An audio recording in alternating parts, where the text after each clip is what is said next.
All right, y'all. Welcome in. It's a Friday, best day of the week. I had a high school coach that used to say that every single day, and he used to get so annoying. He'd be like, "It's Tuesday, best day of the week." He'd be like, "All right, coach, whatever." But yeah, man, it's Preston Thorne, Tyler Head subbing in for Bill Gunner this morning. Jen Jensen behind the boards. We are the early game, and we are here for a Friday morning, getting you ready for the weekend. We got a lot of things to discuss. Some slightly serious, some very silly.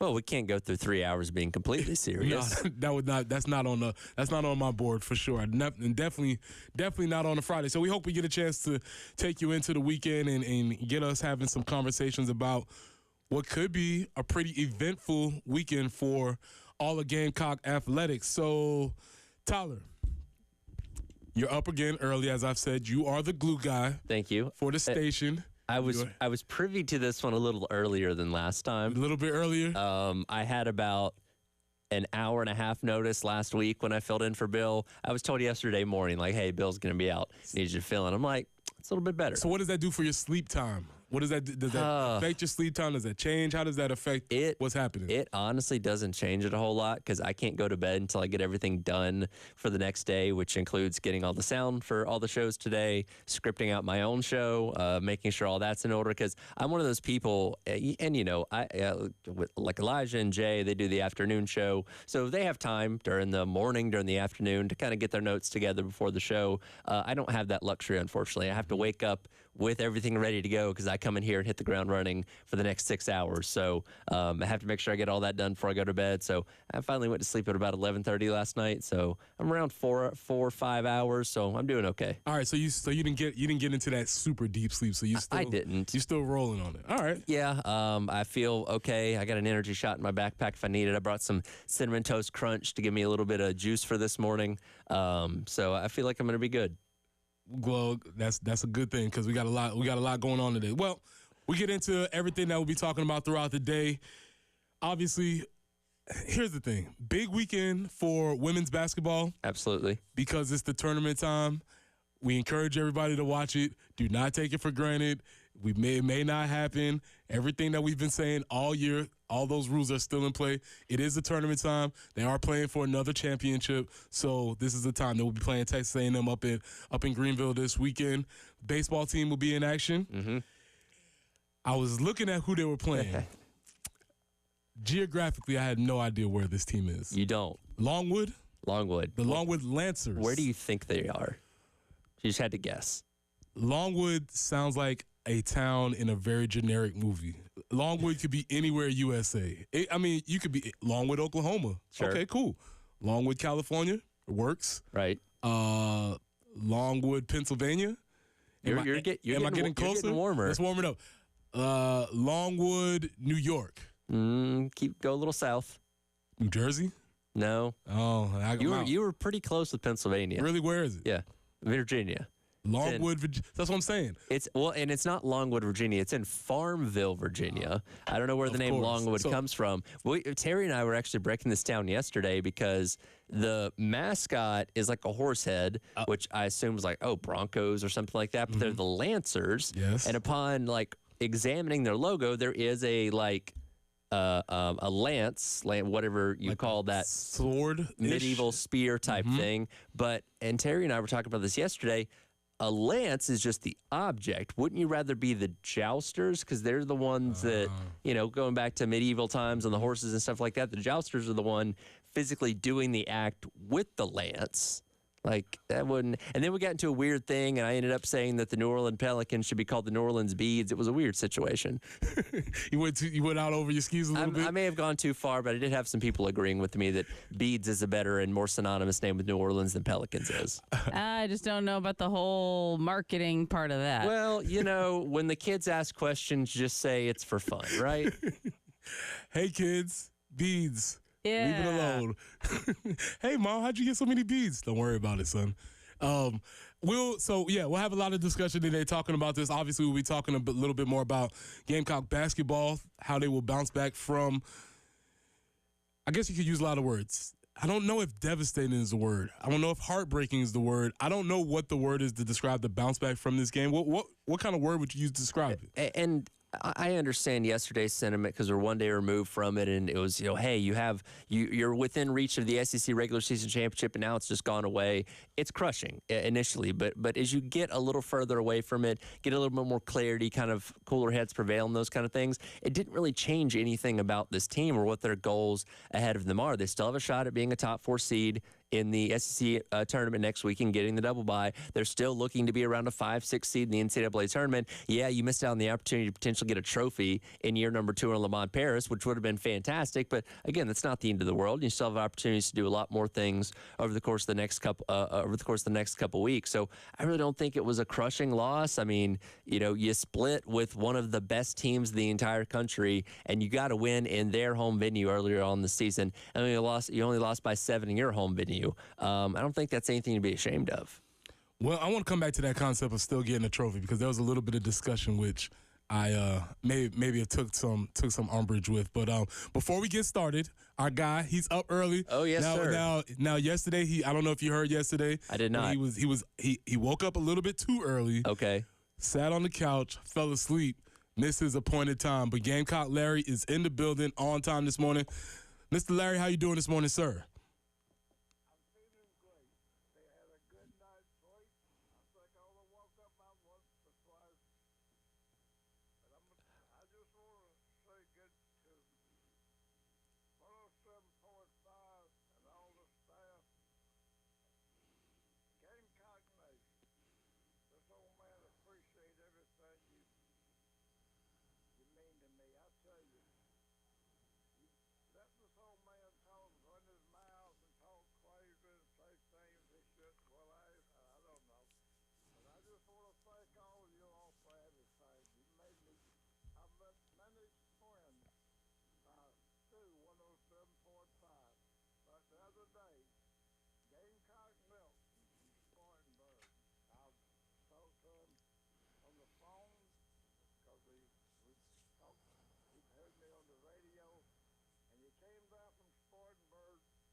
Motocross. There you go.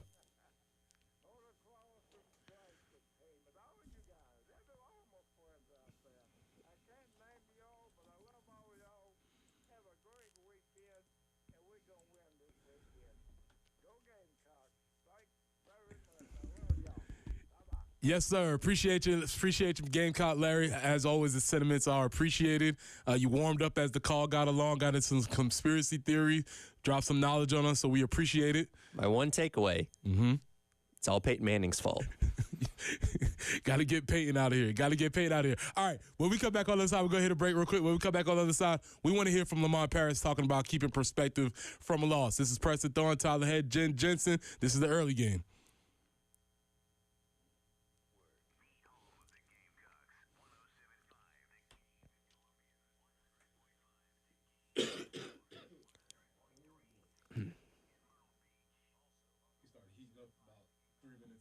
Yeah.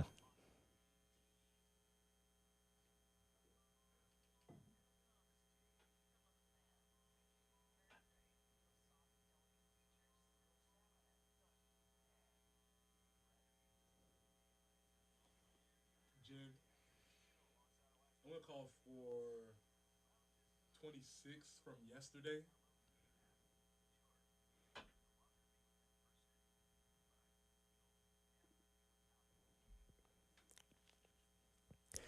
Oh, it is a very, very busy weekend in the world of Gamecock sports. Got men's basketball wrapping up the regular season, baseball in action taking on Longwood, and the women up in Greenville at the SEC Women's Tournament.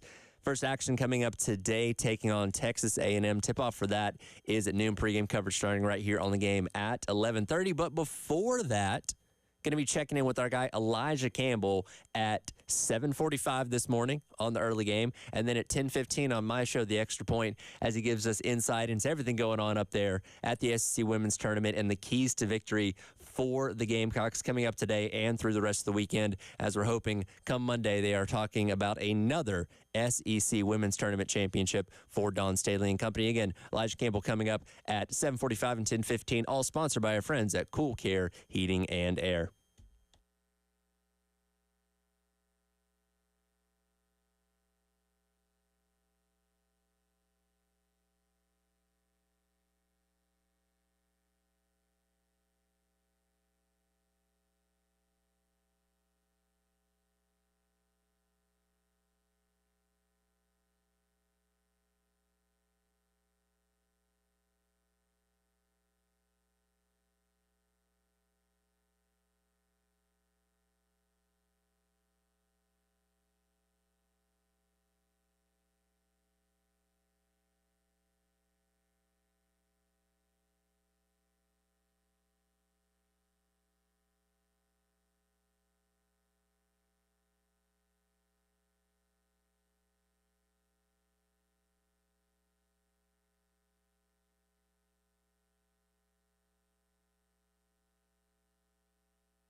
and a little bit of patchy dense fog out there this morning. So do want you to be a little bit careful. But we are looking at traffic conditions where no real accidents to speak of right now. If you'll notice that if you were headed to Augusta, I-20 eastbound between exits 22 and 29, that is actually closed right now due to an accident. So could see some residual slowdowns if you were headed that direction, but shouldn't really impact you directly on I-20 eastbound. Again, if that's kind of heading towards Augusta. But again, some patchy dense fog, cloudy today, 69 for the high, 77 with some rain and 72 with rain and storms tomorrow. But right now, 54 on the early game.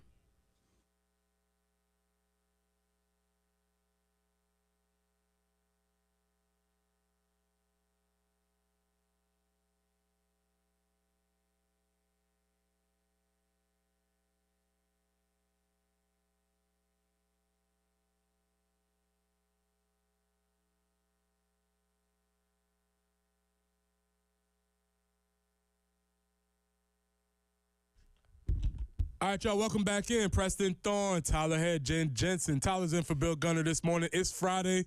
Best day of the week, as my high school coach would say. That's better than saying Tuesday. Again, he would also say Tuesday is the best day of the week. So he would just say that every single day. Did you ever ask, Aw. like, Coach, you can't have 5 best days of the week? I'm going to show you a picture of my high school coach during the break, Okay. and then you're going to realize why we never really asked It's one of him those questions. guys, like, you know what? You just accept what he says and move on. He's definitely one of that guys. Shout out to Coach McCurry, one of my favorite people on the planet. So we're talking about this. We have a big weekend coming up, but one of the things that a team has to do after a big game is try and figure out how they're going to get back from the loss, the emotional highs of playing in a sold-out stadium. You had the championship on the line, senior day, all of these emotions coming back, and I think that's one of the big things that Lamont and Crew's going to have to figure out, right? Correct. So we have this sound from and it's a longer clip. It's about 2 minutes, but I obviously, if you've listened to the show at all, I've been pretty much fanboy for the way Lamont speaks at press conferences, and I think it's worth hearing him at length. So, Jen, can we get this clip of Lamont talking about how his team is going to keep perspective after this type of loss? And this was after the game on Thursday.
So that was Lamont giving his extended metaphor of building Jen as the resident realtor in the crew. How'd you feel about the metaphor? I think he did a very good job. I kind of don't like the fact that he said, well, if it looks good, that's okay. We sold it anyway. It's like, okay, we got a property disclosure you're going to have to fill out. But anyway, no, I thought that was a very strong metaphor to let him know that, okay, it takes time to frame it and it takes time to get it to be solid. And then we polish it off and, make it look good. Right. So, yeah, he's so good at doing that. He is. He really is at explaining things. Yeah, he some coaches benefit from sound clips, and he's good at sound clips too. But also when you let it breathe for a little bit, and you get to really hear the way I've been an advocate since he got on staff, and this year just being able to listen to him explain the game, explain his thought process, we don't have many questions about what he's trying to do.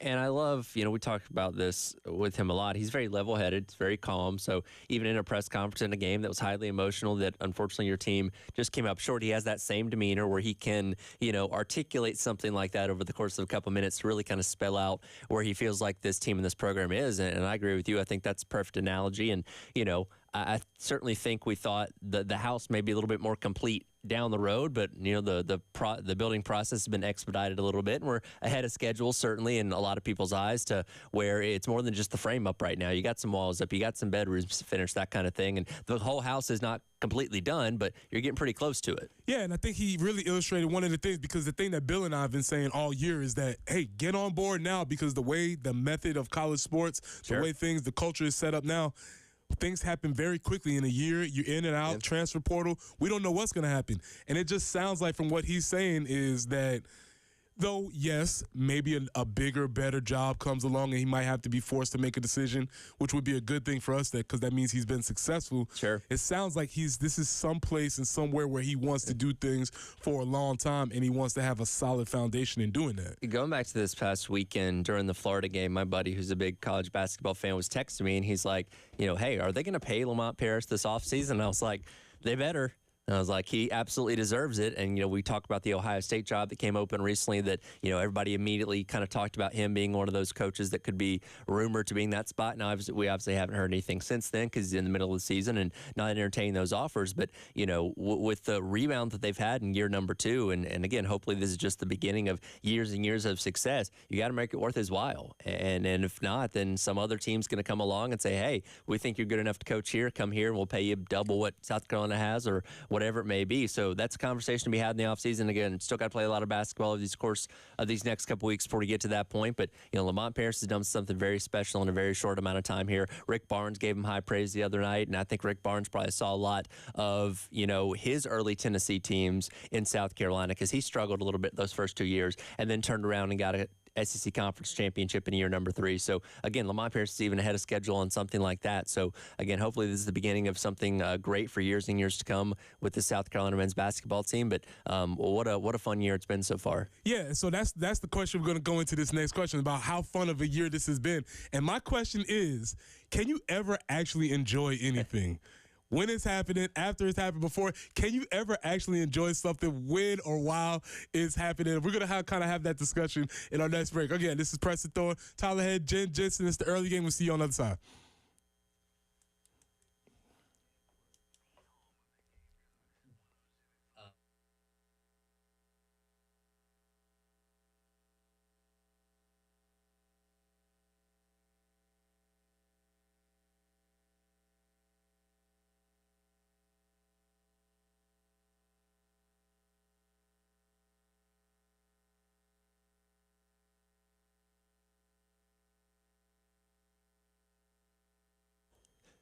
There are so many great ways to watch and listen to us here on The Game.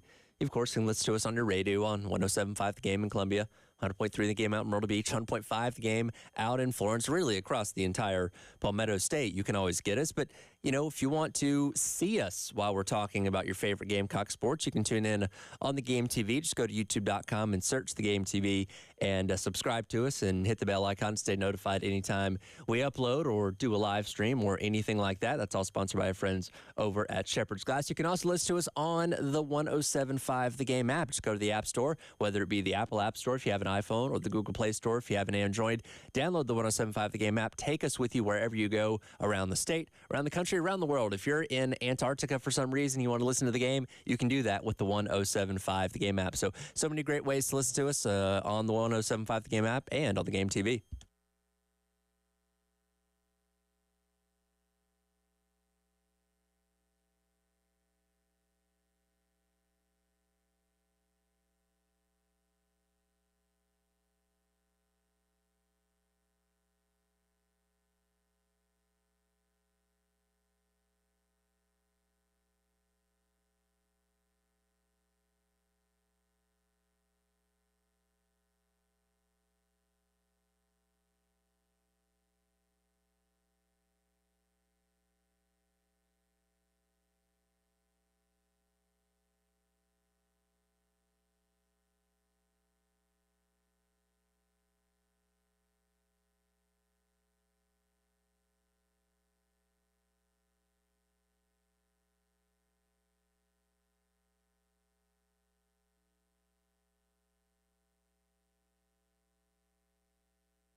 No accidents to speak of at this time, and we welcome that for your Friday morning commute.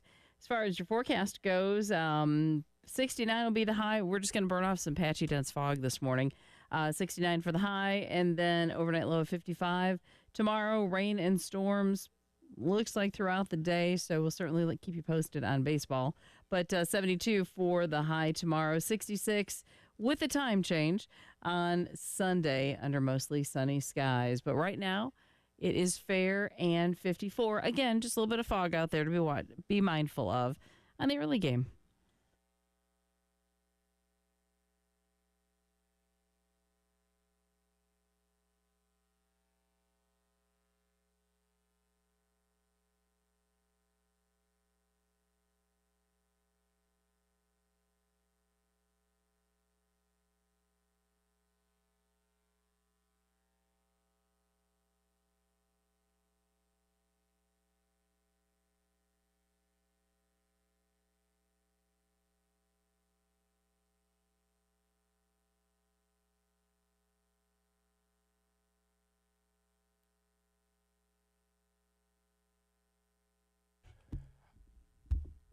Welcome back in. Preston Thorne, Tyler Head, Jen Jensen, Bill Gunners out for the day. And this is a big question. We might get philosophical here. Oh, boy. Because the Gamecock men's basketball are on the verge of possibly having a season for the ages. Sure. I mean, it's already been cool. It's been great. It's been awesome. But we're talking about literally having a record-breaking season. Absolutely. By eclipsing the school's record for regular season wins, correct? Correct. We are almost there. The women's basketball team is in the midst. They already completed their second regular season undefeated in a row. Which we just like, Which yeah, is just whatever. Like, yeah, of course they did. Of course that happened, right? And the big question is, can you ever actually enjoy something while it's happening, especially if we have a special season? We can limit this to just fandom, Sure. but you can do this in athletics and period. But can you ever actually enjoy something special while it's happening? Are you a fan of The Office? I like The Office, but I like can't The say Office. I'm a fan of. Are you familiar with Ed Helms' character on there, Andy? I am. Andy at one point says, I wish there was a way to know when you're in the good old days before you actually left them. Because I feel like, and this doesn't just apply to sports, I feel like we're all guilty of this, that we'd much rather kind of look back on things down the road than appreciate it for in the moment. And yes, when it comes to like the women's team, who's been dominant for a very long time, and we just expect, they're going to be in the Final Four, they're going to be playing for a national championship on a year-in, year-out basis. Well, that's going to come to an end one day. And I implore people, like, enjoy this while it's lasting, because you never know how long it's going to last, how long Dawn Staley's going to be coaching, whatever it may be, because you're going to look back down the road and say, man, I wish I would have appreciated that a little bit more while it was happening. With the men's team, absolutely soak in every single second of what's happening right now, because, like you said, and especially when you look at the turnover this team's about to have, you're losing Talon Cooper, you're losing B.J. Mack, you're losing Stephen Clark. Like, you're going to have a very different-looking team next year with freshmen coming in. There's guys that we're going to be excited about, like Eli Ellis, as well as whoever they go out and get in the transfer portal, but there's no guarantee it's going to be this good of a team, as you saw with the Final Four team back in 2017. I'm sure back then there were people thinking, oh, this is only the beginning. There's going to be years and years of success. Well, guess what? They haven't gone back to the NCAA tournament since then, and about to change that here in a couple days' time. But yeah, absolutely soak in every single moment as much as you can, though that is something that is hard to do because you're living in the ups and downs of the season. And going back to the other night where you lose to Tennessee, it's like, man, terrible feeling. I can't believe that we lost and all that kind of stuff. But again, it doesn't change anything about this year. All your goals are still in front of you. You know, it's my favorite saying. All of our goals are still in front of us. And you can say that, but even during that time of the season, you know, think about, so if you was to talk to Gamecock football fans, and we can go back to the glory years when Spurrier was Sure. we were winning, you know, we had 5 in a row. 10-win seasons. We finished number 4 in the country. Yeah. Number 4. That is outrageous. And if you would have asked somebody at that time how outrageous, they would be like, oh, yeah, but you know, that Tennessee game. It's always the yeah, but. Yeah, it's like, man, you know, but that Tennessee game, and it's just, and even at the time, I was guilty of it myself. Like, man, this is awesome, this is amazing, but what's gonna happen next year? We're gonna be, you know, and so you're either thinking about something that happened that year or something that happened the next year, and it's wondering, can you ever actually enjoy it? And football is a little bit different animal because, you know, when you have that first or second loss, it's like, okay, well, there goes the hopes for the national championship. And then you're nitpicking like, man, if this one thing goes differently, then we're talking about a team playing for a BCS national championship or whatever it may be. Basketball's a little bit different because you can have multiple losses. You can go into the NCAA tournament as the dead last seed and still have a chance at winning the national championship. But yeah, I feel like, you know, for the most part, people are trying their best to kind of encapsulate the moment a little bit because, again, it came out of nowhere. I mean, I thought at best this team was going to be middle of the SEC, maybe around 7 or 8 range, which would have been a sizable improvement over last year, but completely taking me by surprise. And again, enjoying every second of it. I said this the other day that, you know, I went to Georgia, so I grew up following Georgia basketball to some degree, and they never really gave me a whole lot to be excited about, minus winning the SEC tournament back in 2008. This is legitimately the most fun I've ever had following a basketball team in a season. So myself, I'm trying to enjoy every moment of it too. Yeah, and it's funny you said it because I text my guy Kev Roche, who's a huge basketball guy, NBA, college, Gamecock, all of that, and I just was like, man, it is really fun to have a good basketball team. And again, obviously, but it's different because the women are dominating, and so it's hard to have fun in the domination because it's all like, when's the shoe gonna drop? Or who's coming after us? You're defending the thing, right? on this side, we're on the chase. Right. And so the chase is a lot of fun to be on this side of the equation. And here's the thing. Would you love to see the men's team run the table and be in the Final Four and win the national championship a month from now? Absolutely. Is that the most realistic thing in the world? Probably not. But if you go and make a run, let's say you make it to the Sweet 16. Then we'd be talking about this season for years and years. Come, hey, remember that Sweet 16 team back in 2024? Man, remember when they won this game and all that kind of stuff? Like, this is already at the point of being a season that you're going to talk about for a long time. And if they pop off a win or two in the NCAA tournament, like, it's solidified itself as one of the greatest seasons that this program's ever seen. Yeah, and that's the whole big point. You never know that it's happening until it's already happened and it's too late. Right. And you're like, oh man, that was really cool. Yeah. I told everybody last year when we beat Clemson on the football field, I said, man, you better talk all the trash you can. Get all your Clemson fans, all your jokes, get them all, because you never know what's going to happen. And unfortunately, we lost this past year. And so now we're back on the road and we're going to these schools. And for like a year, oh, man, we could walk into any school. We could walk up with our chest up. Any Clemson fans, we'd be like, 31-30, what's up? Now, we're going to have to be like, it doesn't have quite the same sting. I'll say you got to take it both ways. You got to eat it when you lose, and you got to, enjoy it when you win. So, yeah, now for the however many 100 more days until you play again, you got to hear about the 16-7 loss that you had in Williams-Brice Stadium. But, hey, you go into Memorial Stadium and win again this season, guess what? You got another 365 days to talk your trash. So, as we get into this next week, because we're talking about another special season coming up, which is going to get weird.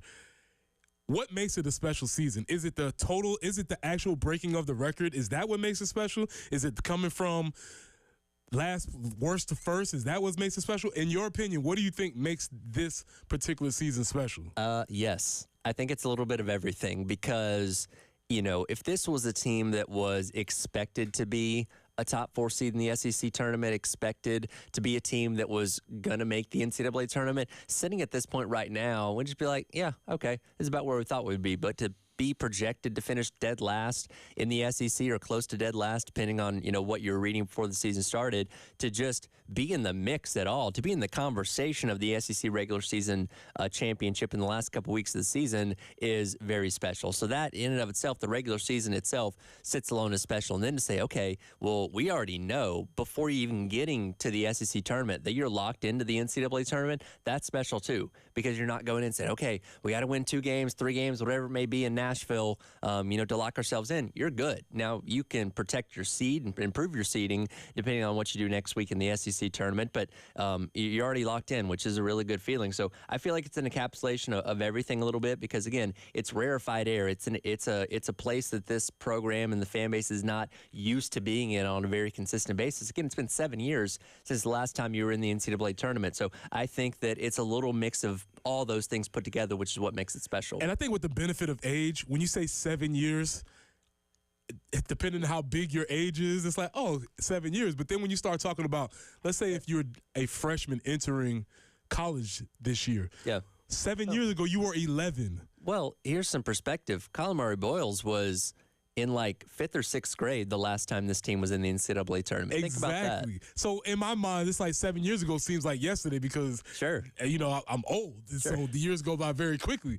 But to somebody who's 19 years old, 7 years ago, you know how much happened from 12 to 19? Oh, yeah. A lifetime of things have happened. So to say that, it was 7 years ago, that is a long time in the span of especially these young people whose fandom is starting to build now. All of those kids that you see in the cockpit who are getting introduced, this is what they might know as Gamecock basketball, and that's exciting for the future. Yeah, absolutely. And let's say you've been a lifelong, Gamecock basketball fan, and you are a true freshman in college at the age of 18, where you've only had that little bit of success, again, 7 years ago to give you a glimpse on how good this program can be. And now you're coming into college, and this is what they're doing in your first year. And, yeah, it's real easy to think ahead and say, man, when I'm a sophomore, when I'm a junior, when I'm a senior, they're going to be this, and that. Slow it down.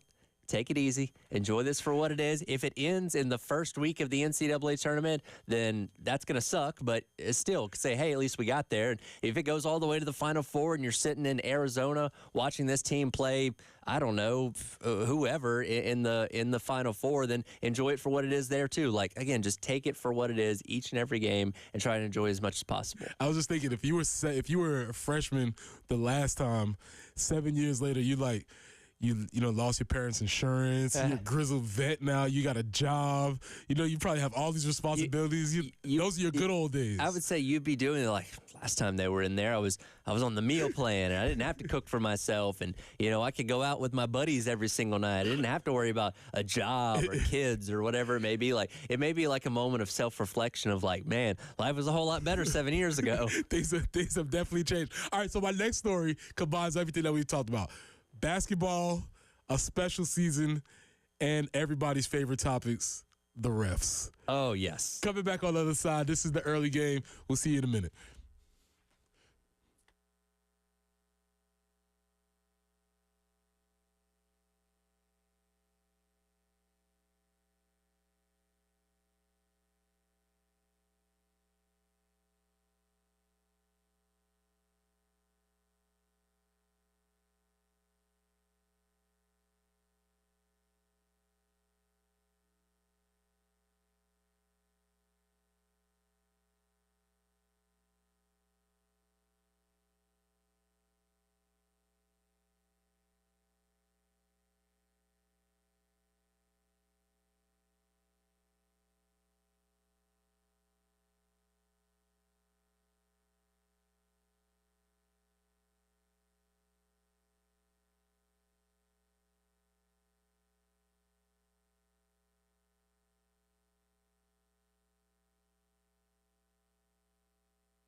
Welcome back into the early game. We've been having a lot of discussion. B-ball heavy in the first hour or so. Obviously talking about Lamont Paris trying to recover from that heartbreaking, devastating. I don't know how we want to describe that loss. We're trying to look for the proper word. It feels better the farther you get away from it. Yes, absolutely. It was definitely tough in the moment. We saw some of the emotions from Meechie Johnson. You saw the picture of him being consoled by his teammates, which, by the way, obviously, whenever we start, I think we always have these conversations about college sports and the purity of the game is leaving and you can see that they still care. They do. I mean, these guys are brothers at the end of the day. Anybody that's been on a team together, especially one as close knit as this team seems to be, like you legitimately care for each other. And, you know, Meechie, the reason he was emotional, and Talon Cooper mentioned after the game, he wanted to send those seniors out in their final game in the CLA properly. And again, it's one thing if you get blown up by 40 points, like, okay, well, it just wasn't our night and things weren't going our way. But when you're that close, that's where it's all the more heartbreaking because, like, man, and Meechie was 0 for 7 from 3 in that game, and he's probably thinking, man, if I make 2 of those shots, we're talking about a completely different game. Yeah, there's definitely something for playing for, especially for the guys that you on one level, you probably wouldn't say it to them face to face, but you admire Sure. the upperclassmen type of folks. And then on the other side, you see the emotion from Dalton Connect talking about, put the ring on his finger and he's celebrating. And there was a blowback about somebody, a athlete, being very happy about winning a championship, and somehow because we have a way to ruin everything, people online, and I don't even know who, I did see a significant amount like celebrating a regular season trophy. Couldn't be me. What are you talking about? Yeah, it's like, oh, you're not focused on the national championship. Who says he's not? He just accomplished a This is a dude that was at Northern freaking Colorado a season ago. He was second team all Big Sky, like getting no hype from a national standpoint. He comes in and has proven to be maybe like a generational talent at an SEC school. He's earned himself potentially to be a first-round pick in the NBA draft and just won the freaking SEC regular season title. Let the man celebrate however he wants. Like, I don't understand the blowback on that. That was really, really strange. And I saw that, I was like, this is odd. An athlete who wins the championship can't celebrate. It is the emotional response when you're on the losing end of something like that to immediately try and discredit what the winning side did. It's like, oh, you're only happy about winning the SEC regular season. Like, you would have been very happy if you would have won it. You know what I mean? You would have been extremely happy. Tell me that Carolina fans wouldn't have been storming the court. 100%. And I don't even know if it was from specifically Carolina fans. It was just like the general idea. It's like, what do you mean he can't celebrate a championship? Yes. No, it's dumb. And look, this is a Tennessee team that's going to be one of the top seeds in the NCAA tournament. They may finally make that Final Four run, and they might be national champions at the end of the day. And then he can have that ring and celebrate that or whatever it may be. But what do you want him to do? Say, it doesn't matter. It's just the SEC regular season championship. Who cares? Okay, well, what if he thought he won the championship, and then the refs decided that maybe he didn't win the championship because the shot that he made didn't count when it actually did count? So this was the case up in New Jersey. And again, it's all my favorite things coming together.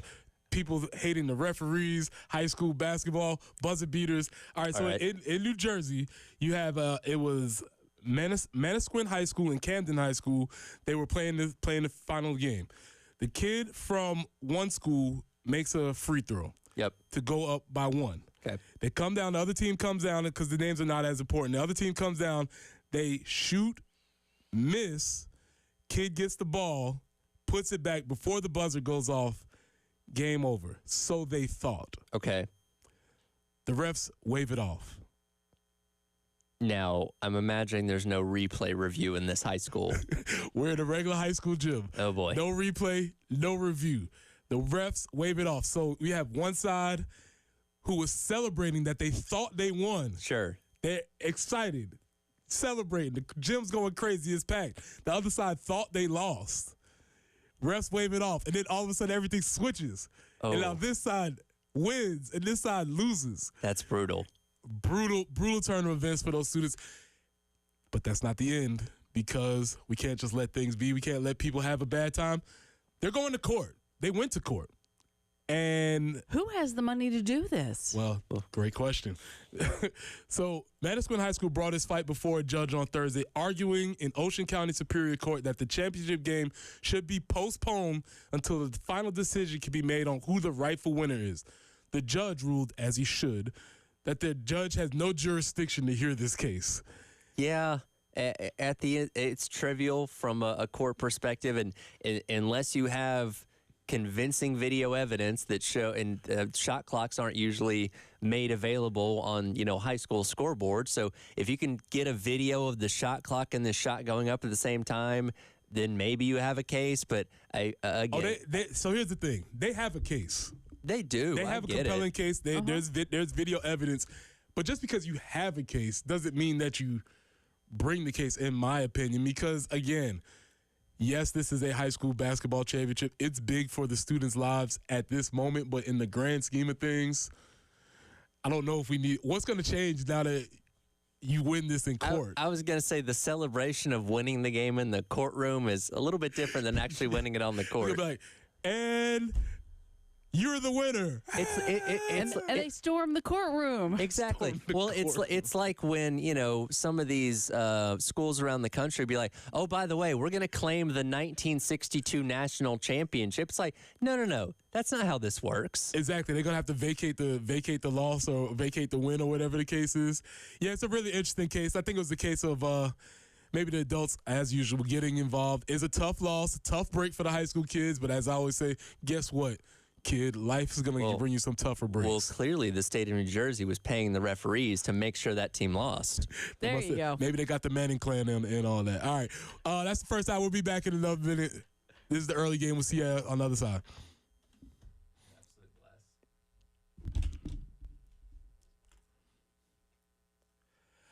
Preston here. Let me tell you about my friends at Absolute Glass, the premier glass company of the Midlands, offering auto, home, and business glass repair. So if your glass is damaged, shattered, cracked, or broken, they can handle the job. If it's a cracked windshield, that's no problem. They'll come out to your location and give you a free quote for any job. That means they will come out to wherever you are, whether you're at school, whether you're at home, whether you're at work, wherever you are, they'll come out to your location, do the work, usually for free, and they'll work directly with your insurance company to take away the headache.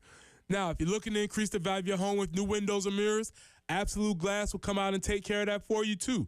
Windows, mirrors, shower enclosures. I say all the time, if you can see through it, Ray and Marianne at Absolute Glass can do it. So check them out online at AbsoluteGlassInc.com.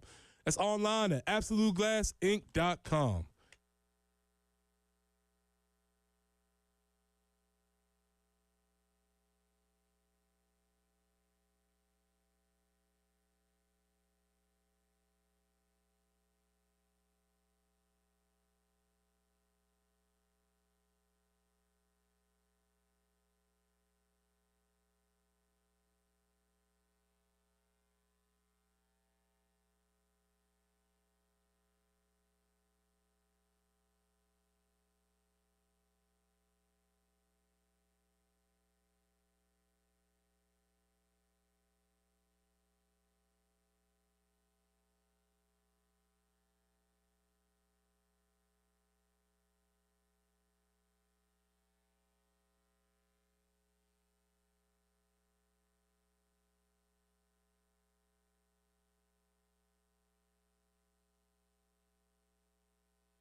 A little bit of patchy dense fog throughout the Midlands this morning to be mindful of. I-77 southbound at Bluff Road, an earlier accident has been cleared. Still might be a little bit slow, but getting better. And same with I-77 northbound. You're going to want to stay left there. There had been an accident. It has cleared, but traffic flow, it's just going to be taking a little bit to get that back to normal. So that's I-77 northbound at exit 2 after 12th Street. So that's where we are traffic-wise. And as far as your forecast goes, 69 for the high today, rain and storms tomorrow, 72.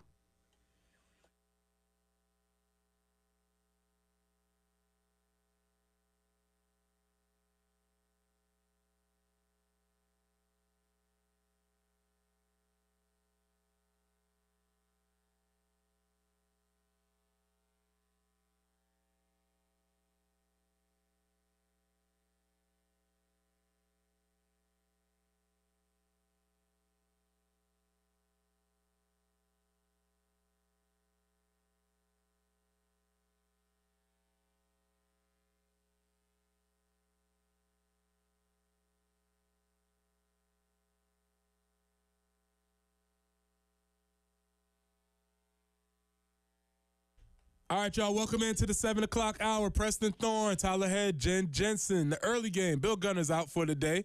And so 6 o'clock hour, real basketball heavy. We'll have conversations a little bit later about basketball. We got Chris Deering coming up in the next segment. A lot of conversations. As I said earlier, it's Friday, best day of the week, as my guy Coach McCurry would say, but he would also tell us that Tuesday was the best day of the week. Well, you showed me a picture of him. I'm like, yeah, that's the kind of coach that would say those kind of things. Yeah, and more so than the kind of coach that would say those things. He's the kind of coach that you would say nothing back to. Sure. It's like, yes, sir. Yeah, it was strictly yes, sir. Shout out to my guy. He also would tell us that it's Tuesday and you ought to pay to practice on a day like today. Oh, that's a new one. He said, you ought to pay to practice on a day like today. And then he would say, and you will pay today. Oh, no. Oh, wow. Oh, wow. You know, it's funny. I heard on, go ahead, Tyler. No, go ahead. You go ahead. I was going to say, I heard on Young Sheldon last night, the dad is a coach, and Mary, the mom, came out, and she had snacks for the team and all this kind of stuff. And this is, like a college football team, high school or college. But anyway, she brought out snacks, and they're all having their snacks and stuff. And they're like, yeah, this is great. And she said, I need to do this more often. He said, no. He said, you can't do that. He said, this is a practice. He said, the guys are supposed to hate it out here. And she said, well, that sounds terrible. He said, yeah, they're supposed to work. They're supposed to hate it. He said, basically, this is intended for them to be so angry, they take it out on the team. So does that sound about right? Very definitely of the theory of the game will never be harder than practice. And what was your coach's name again? Coach McCurry. What was Coach McCurry's preferred punishment in either a drill or a workout? For fear of not getting him retroactively canceled, I would just say some of the punishments we suffered were not on the menu anymore. I'll just say that. Shout out.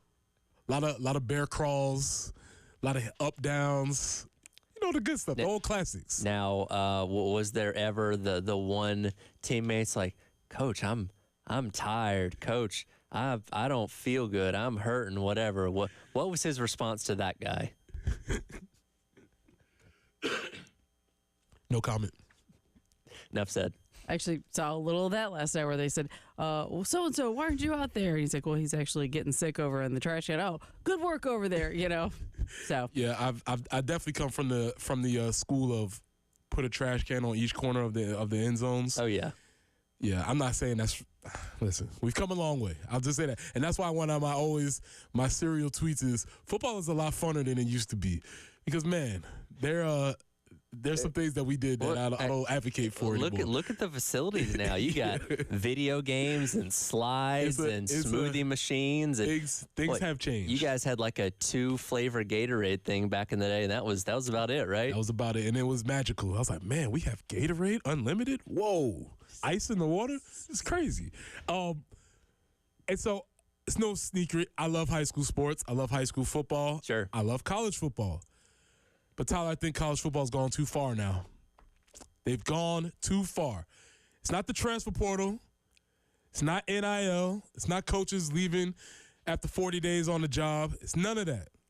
It's Fox decision. Fox Sports has decided that they will broadcast a football game on Fridays this year. On Big Fox. Fox. Not Fox Sports, Fox South, Fox Satellite, streaming. Fox will broadcast a football game on Fridays this year. And it's a bridge too far for me. There was always this mutual understanding between the multiple levels of football, I feel like, where the NFL's on Sundays, the NFL doesn't play on Saturdays outside of, late December when college is in its, bowl season or whatever, because they understand, hey, Saturdays for college, we leave it alone. We have Sundays, and eventually they got Mondays and Thursdays and all that kind of stuff, but they left Saturdays alone. And college football, for the most part, hey, we're on Saturdays. We don't mess with Sundays. That's pro football. And for the most part, didn't really mess with Friday nights either. Now, yeah, can you turn on ESPN and watch two teams from the American Athletic Conference play on a Friday night? Absolutely. But there's a difference between Memphis and Temple playing each other and, I don't know, Michigan and Nebraska playing each other on a Friday night, because that is a type of game that will draw in an audience, that will pull people's attention away from what is happening on the high school standpoint. Well, Friday is typically a difficult night to get ratings for TV because people are doing things, right? Usually they're either going somewhere, maybe they will go out to dinner or meeting with friends or watching a movie or whatever. So you don't have the same captive audience as like a Monday night. Yeah, that's why if Tyler, does the phrase TGIF mean anything to you? Depending on the context, sure. You think of TGIF as just a statement, sure, but you don't think of it as a movement of a movement of TV shows of a time and space. I see. When we were doing shows like Family Matters, Full House, Step by Step. This doesn't mean anything to you, does it? It doesn't. My only appointment viewing on Friday nights as a kid was SmackDown on UPN. So yeah, not quite the same as watching sitcoms. Well, so the whole point of TGIF was that Fridays are difficult to get people to watch, and so they put this block of shows on TV on Friday nights so that certain demographics could stay in the house and watch TV shows. Sure. And so they're always trying to figure out this Friday night slot. Obviously, you just said it. It's interesting you said it, and you're the perfect person to talk about because Fox just recently lost the contract for WWE, right? Correct. And so they had the contract, which was what? So it started in 2019. I believe it runs through the end of this year, where on Friday nights between 8 and 10 o'clock, they broadcast Friday Night SmackDown on Fox, with the exception of like when the World Series is going on, they'll kick it to Fox Sports 1, but like the other 52 weeks out of the year, SmackDown is on Fox. So now that Fox is losing that, they are trying to find something to fill that void on Friday nights, and it sounds like they're going to go with not only Big 10 football, Big 12 football, but like high-profile games to fill that slot. And that's the conversation that people are having because, as you just stated, it's one thing if you're putting a mid-level game on a Friday night just to fill some airspace. Sure. But what's going to happen when they see that space and they want to say, let's put a big game on this Friday night? Well, and you also have to remember now that the Big Ten is at 18 teams. Yes. They have to spread things out a little bit more to everybody can't play on Saturday. Yeah, everybody can't play on Saturday. And again, when you're talking about, all right, you have 3 time slots on Saturday at, noon, 3:30, and roughly 7 o'clock. Like, okay, how do you figure out splitting? Because they have Fox, they have FS1, they have the Big Ten Network. So you're still not quite able to fill in all those slots necessarily because the Big 12 also has games on the Fox family of networks too. So, I understand why they are doing this. And they probably see this as an opportunity to pull ratings on a night where otherwise they wouldn't have them. But how are they choosing these games? That's going to be I haven't seen any criteria for how they're going to choose the games. Like, and is it going to be are they going to make it a regional thing? So every market has to come up with a game, or are we going to be watching something from Walla Walla, Washington? Like, what's a good question. the choice? So now this is not the first time the Big Ten's played games on Friday nights. They have been on Fox Sports 1, but it's been your Indiana's, it's been your Northwestern teams that don't pull in as many eyes. And I think when they initially announced this, Friday night deal a year or so ago, explicitly like Ohio State and Michigan, teams like that, or like Penn State, yeah, we're not playing on Friday nights. I don't know if this changes that necessarily because, and again, with those kind of programs, you would like them to have a more featured, like, 3:30 or 7 o'clock spot on a Saturday night. But there's no reason to think that in Oregon can end up playing on a Friday night. Because, again, a lot's changed with the Big Ten since this came out a couple years ago. So Right. in Oregon and Washington, Southern Cal, UCLA,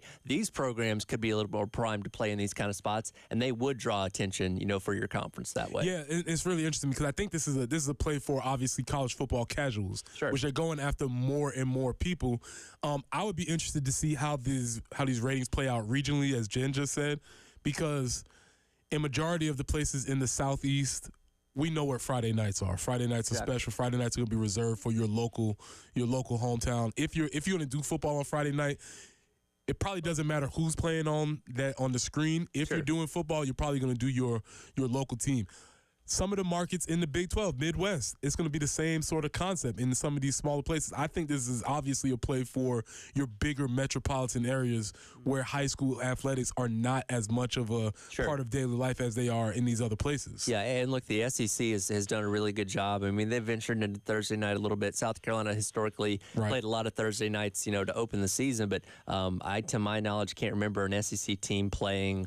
Or I feel like Mississippi State played BYU on a Friday night one time a couple years ago, but that's the only other time I remember like an SEC team playing on a Friday night in the regular Well, to pull season. to pull the string a little bit more, I would venture to say SEC coaches would not like that because a majority of them on Friday nights, especially if they have home games, Sure. they're traveling. Yeah, They're out recruiting. Fix recruiting. So they're out recruiting on Friday night. So if you're playing a game, even on, they'll take Thursdays, but if you're playing a game on Friday night, it's hard to get out to the places where you need to go. It's a classic case of don't eat and you know what in the same place. Correct. So We cannot mess high school up. And so I was just interested. That's a bridge too far for them to actually go. I wonder how this is going to play out. My prediction is that it won't be as successful as they think it is. I don't think so, and I'm sure they'll build, they have Big Noon Saturday that they market everything around. I'm sure they'll have some kind of marketing campaign of, Big Ten Friday nights or something like that and try to create it as must-see TV, but especially if you're not going to be able to pull the big brands of your conference like Ohio State,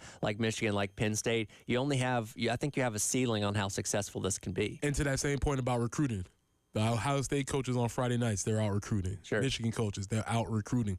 So you're actually putting these teams at a disadvantage when they're playing on those Friday nights because that's the times that they miss. And so I'd be really interested to see how this plays out and see what's happening next.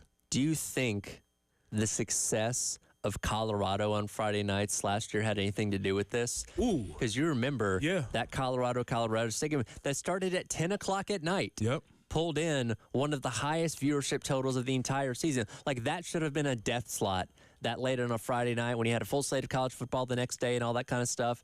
I wonder if the executives at Fox looked at that and said, hey, wait a minute. Is there an untapped kind of potential here on a Friday night? And that game's on cable. That's on ESPN. Like, this is on Fox that's available to everyone that has a TV and, at the very least an antenna. Like, I'm sure they were looking at that saying, hey, wait a minute. We drop a game at 7:30 on Friday nights. We should be able to double that. Yeah, that is a very awesome point, and that's exactly what your administrators, executives will do. They say, hey, look at that blip on the radar. Let's do that. Sure. Without failing to realize that was a once-in-a-lifetime moment, a comet that was passing through college football, and it wasn't even replicated by them later on in the year, let alone anybody else. I was going to say there's a difference between Coach Prime on a Friday night and a matchup between PJ Fleck and Matt Rule.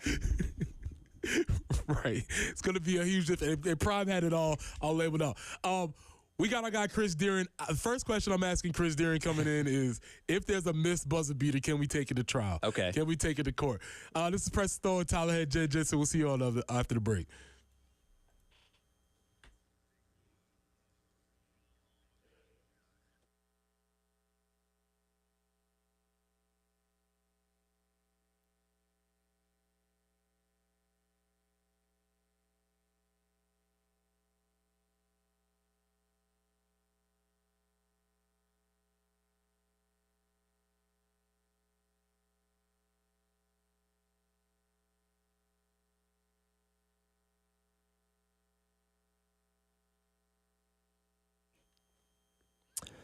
It is another full weekend of Gamecock baseball getting rolling later on this evening. First pitch coming up at 7 o'clock. Pregame coverage at 6:45 between the Gamecocks and the Longwood Lancers. 3 more games, 3 more opportunities for a Gamecock hitter to blast a grand slam and let one of you be the first recipient of the Palmetto Citizens Federal Credit Union Grand Slam giveaway. Just go online to 1075thegame.com each and every week. Make sure you register because $25 gets added to the pot each and every game. I believe Jen said we were up to $350 so far this season. Is that correct? That is correct. $350 up for grabs coming up with tonight's game between the Gamecocks and the Lancers of Longwood. And let's say if Cole Messina goes out there and blasts a grand slam, you could be the lucky recipient of that $350. Again, go online to 1075thegame.com each and every week to register for the Palmetto Citizens Federal Credit Union Grand Slam giveaway.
And as far as your morning commute is concerned, we're seeing I-77 northbound after exit 2, things getting back to normal from an earlier accident. So if it is a little bit slow, it should be getting better as that accident has cleared, but staying left probably will be helping you a little bit yet. A little bit of scattered fog out there, but that should be clearing off for some cloudy conditions today. 69 for the high, 72 tomorrow, but those chances of rain and storms pretty significant. We have the time change this weekend, and we get into a high of 66 under sunny skies on Sunday. Right now, though, it's overcast and 55 on the early game.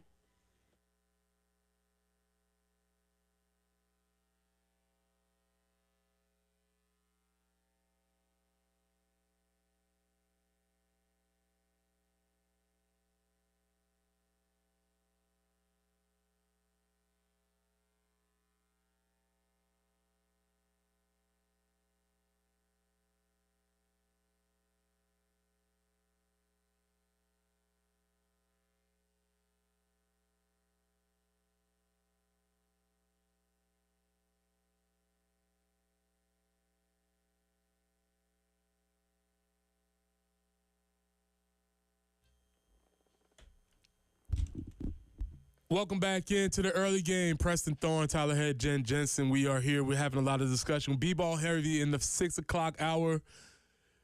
Talking about college football coming for Friday nights, and so nobody more appropriate to have to speak about this than our guy Chris Deering. Chris, we're going to go rapid fire here. But before we get to that, is there any recourse in the state of South Carolina for taking a game to trial if a ref misses a call?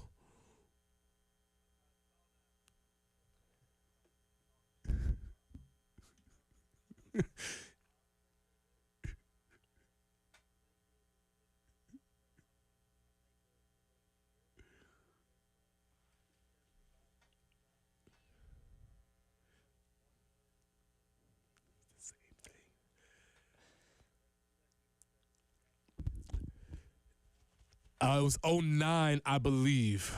And that was the team Tyler would be familiar with. That was the AJ Green's team. Okay. Mm-hmm. Yes, sir.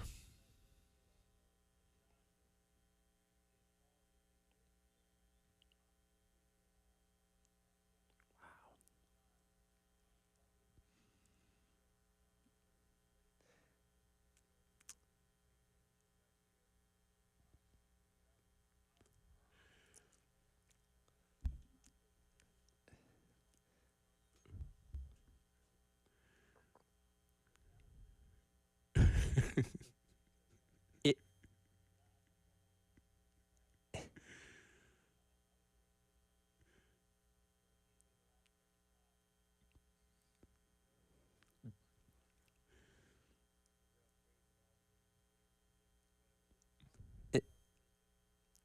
I think it was the game before the state championship. in my opinion, if a team makes a 3/4 of the court shot to win, just give it to them. Just my thoughts.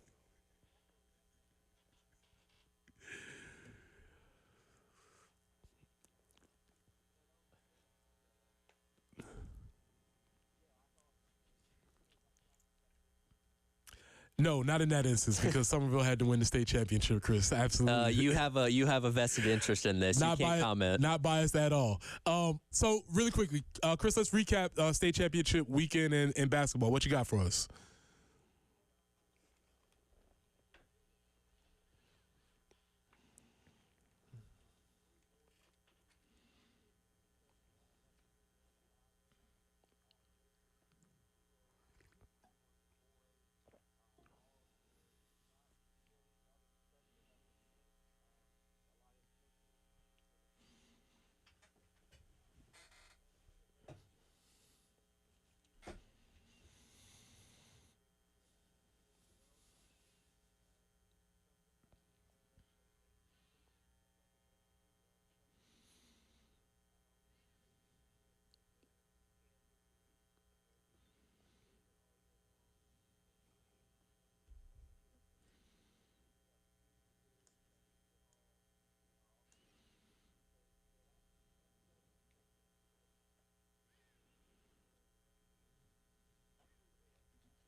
Well, that's fascinating because as I was following the season, going around looking at how strong Blythewood was, obviously Ridgeview, AC Flora, all of those teams, and they were almost round robin style beating each other during the season, which was sort of incredible to my eyes.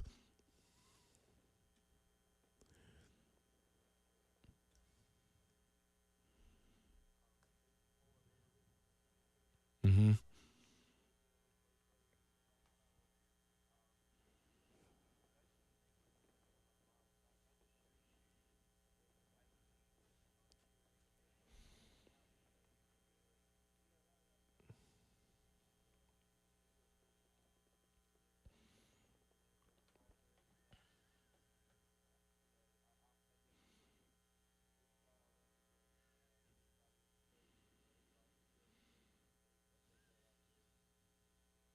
So you mentioned in the dominance of the Midlands during basketball season. Obviously, we're going into spring sports, and we'll have a full spring sports preview with you next time that you come on. But really quickly, how does the baseball conversation look in the Midlands for this year?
I would be remiss if I didn't.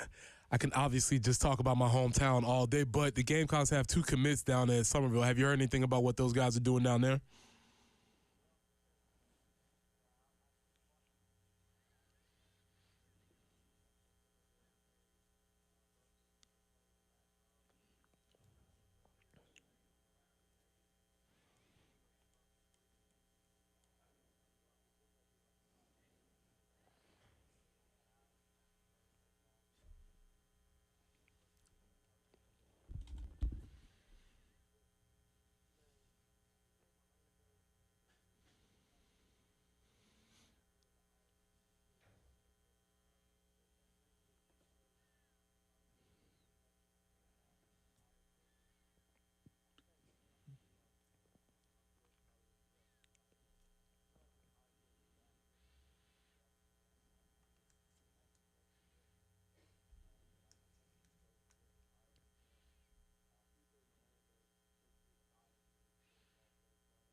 All right, Chris, well, we appreciate you calling. Now, next time we call, we want to get a full spring sports preview. And obviously, as we move towards the spring break tournaments, we want to have some more conversation about that. But appreciate you calling in for us and taking your time this morning. All right, Preston Thorne, Tyler Head, Joe Jensen. We'll be back on the other side.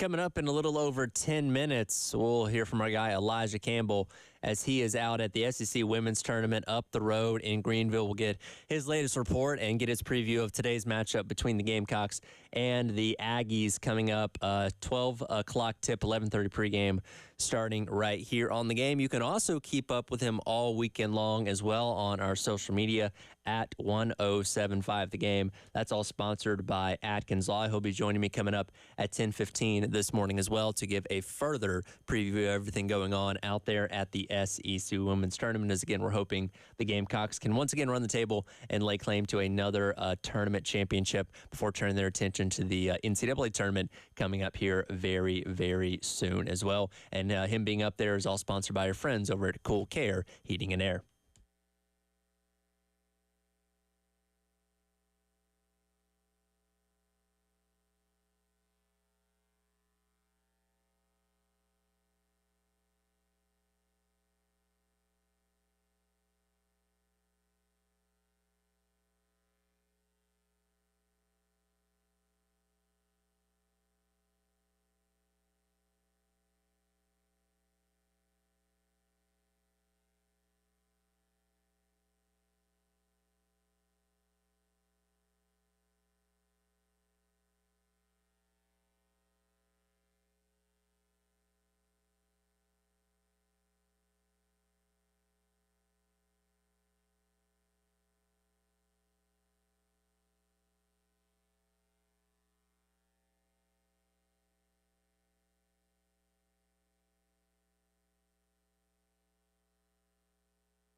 And for your Friday morning commute, we are looking at conditions that just really are better than they were earlier in the week, and we appreciate having a better day. We still do have an accident to let you know about, and that's I-26 westbound there at exit 101.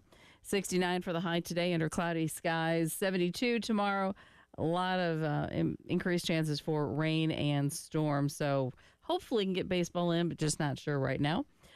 Sunny and 66 after we spring forward on Sunday. But right now it's 54 on the early game.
Yes. Memories of times of lore gone by.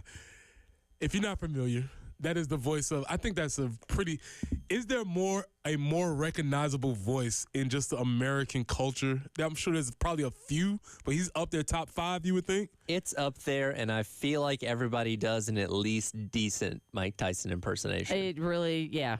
Yeah, you have to do. So when I say Mike Tyson, because I'm always interested in exploring the age gap. When I say Mike Tyson to you, Tyler, Yes. you say The guy that bit Evander Holyfield's ear. okay. All right, so you got Evander Holyfield's ear, Jen.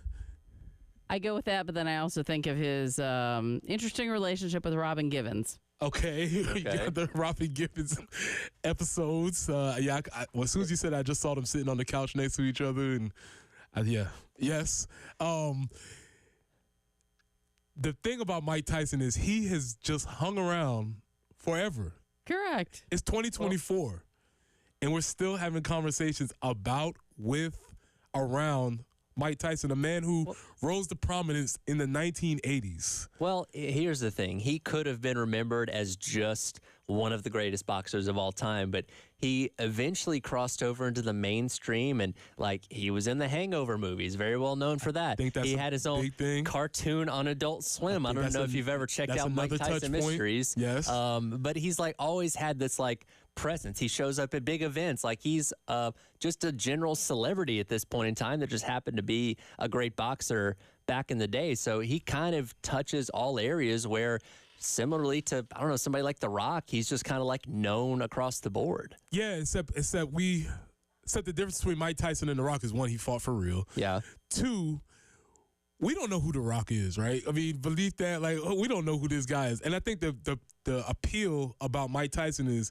we probably know too much about who he is. We know all of these flaws, all of these fatal things that he's gone through in his life, the ups, the downs, the peaks, the valleys, the highs, the lows. We've sort of seen all this. And what's been amazing about Mike Tyson is he's been able to somehow, using wrestling terms, he's become a babyface. Sure. Right? He's going from heel to babyface. Well, amazingly. He used to be, the baddest man on the planet back in the day. He was hated and he was good. And again, this is a dude that was biting ears off and threatening people's children and all that kind of stuff. A person you would naturally hate. But and again, once he finally gets out of the ring, once he, finally stops boxing, and again kind of crosses over into this mainstream appeal where he's a really funny guy. Right. And I think that alleviates some of the hatred of people too. When he shows up in a movie, you're probably going to laugh. He's not afraid to make fun of himself, those kind of things. He's kind of endeared himself in a lot of people's eyes to where he's no longer oh, I hated that guy when he was boxing. It's I may have hated him then, but he's okay now. Right. He's a uniquely American product. I mean, this guy has just been around the American pop culture for so long. And the reason why we're talking about him today is because he's back. in pop culture news, and this story is fascinating. So Mike Tyson has signed up for a fight. Yes. I can't, if you're not watching the live stream, you can't see me doing my air quotes. So he signed up for a fight with Jake Paul. Now, this is where we need your expertise, Tyler. Okay. All right. Because I'm aware of the two Paul brothers. Yes. But I cannot necessarily differentiate between the two. So there's two brothers. There are two brothers. For the people of a certain demographic, they're huge on the internet. They are. Very large YouTube following. One has decided to pursue a career of boxing. Yes. To this point. Yes. But they're both YouTubers. Yes. All right, you take it from there. Yeah, so the Paul brothers, Jake and Logan, both kind of rose to prominence. Like, Jake was actually on a Disney Channel show back in the day called Bizarrevark, so he was an actor to kind of get things started. But, you know, they both kind of rose to prominence about 10 years ago through YouTube as well as, like, Vine and TikTok, those kind of social media apps. And that's where because you can make a lot of money doing that kind of stuff. And that's kind of where they started making their money, doing controversial things, to say the least, which, you know, you can dive into a whole rabbit hole of the bad things that they've both done, which make them very disliked across, you know, the internet community. But nevertheless, they've been successful at what they've done. And these are two guys that were like high school athletes, and then one day just kind of decided to, like you said, Jake become a boxer, and Logan is a professional wrestler. He's WWE's current United States champion, by the way. By the way, we can get your opinion on it, but I've saw some clips, and it was better than I thought. He's fantastic. He is one of the, like, he has taken to it almost perfectly. There are very few people that have the limited amount of experience that he has that can do the things that he's done. He's just a naturally gifted athlete. I will give him credit for that. And like he's gotten to the point where he embraces the heel persona, where he understands people don't like him and he leans into that, which is fantastic character work. People also hate his brother a lot. His brother, through 10 fights, has 6 wins so far, or 9 wins so far, and just 1 loss, 6 by knockout and 3 by decision. Now, the quality of his opponents have not been exactly the top of the top when it comes to boxing, but yeah, fighting Mike Tyson, that is interesting. And so what's really interesting about it is this is going to make a lot of money. Sure. It's going to be everywhere. But what's another thing that's interesting, this is going to be the first live broadcast on Netflix. That is the big thing for me, is like, we are, and speaking of wrestling, WWE Raw is going to start airing on Netflix starting next year. Its first weekly live programming thing. I think we're just opening the door for the possibilities here, because for the longest time, Netflix, like, oh, it's streaming service, movies, TV shows, all that kind of stuff, things that have already been made. Now they're venturing into live broadcasting. What does that mean for cable? What does that mean for ESPN, Fox, these other outlets, now that a streaming service like that is getting in on the game? Yeah, and again, I wouldn't expect a lot of the people that are listening to this show, Logan or Jake Paul, probably would not be on your radar. Sure. But your kids know who they are. Yes. The culture knows. When you walk in the grocery store and you see Prime drinks everywhere, there you go. They are very much a part of the culture. And so these are people that it's just really interesting. And what's even more fascinating to me about this story is that we're all going to be cheering for Mike Tyson. Oh, yeah, everybody wants to see Jake Paul get punched in the face and knocked out.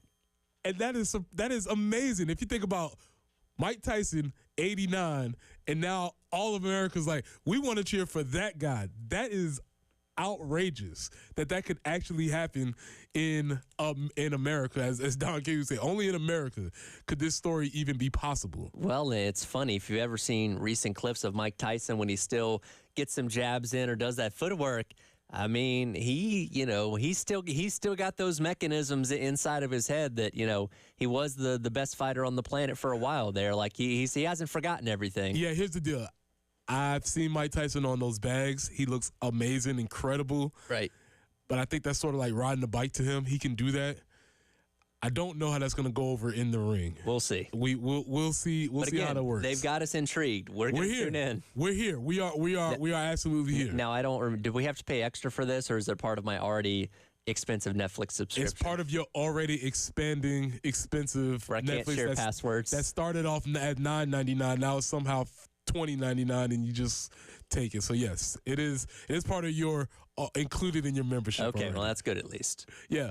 All right. So got Elijah coming in, and the next side, I will be keeping an eye on this story because I think this is very interesting. And if you are not in the Jake Paul, Logan Paul demographic, I understand. Our job is to show you why you should still be interested in this story. It's every day, bro. And if you understand Jake Paul, you'll get that reference. See, I don't even know what Tyler's talking about. All right. See you on the side. President Thor and Tyler Hay, Jay Jensen.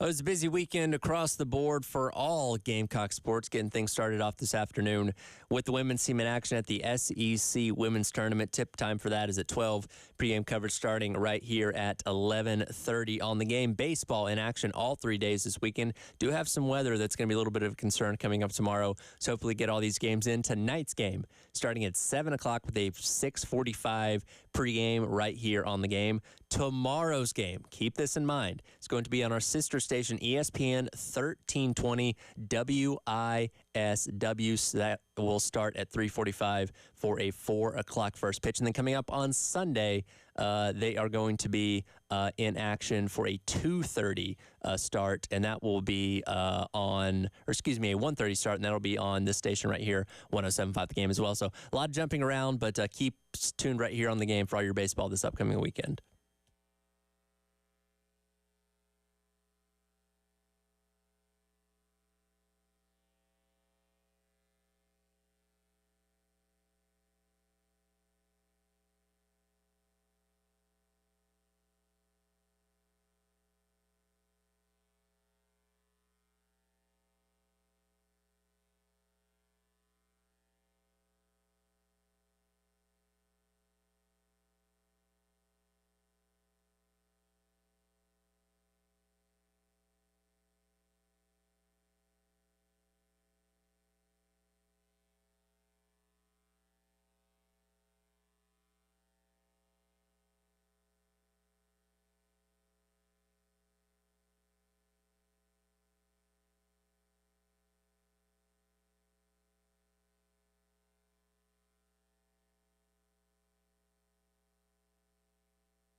Welcome back in to the early game. It's Preston Thorne. Tyler Head is in for Bill Gunner. Jen Johnson's behind the board as usual. Now, we're going to go out to our guy, Elijah. He's up at the women's tournament in Greenville. Yesterday when we left him, he was sneaking around, going incognito. Nobody knew he was in there. Eli, have you been found out yet? First, we got to give him his proper introduction.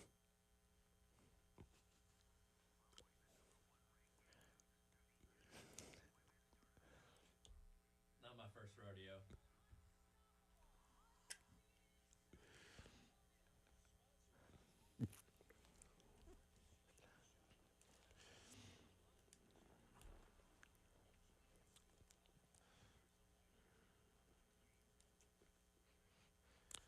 Elijah, the floor is yours. Have you been discovered yet?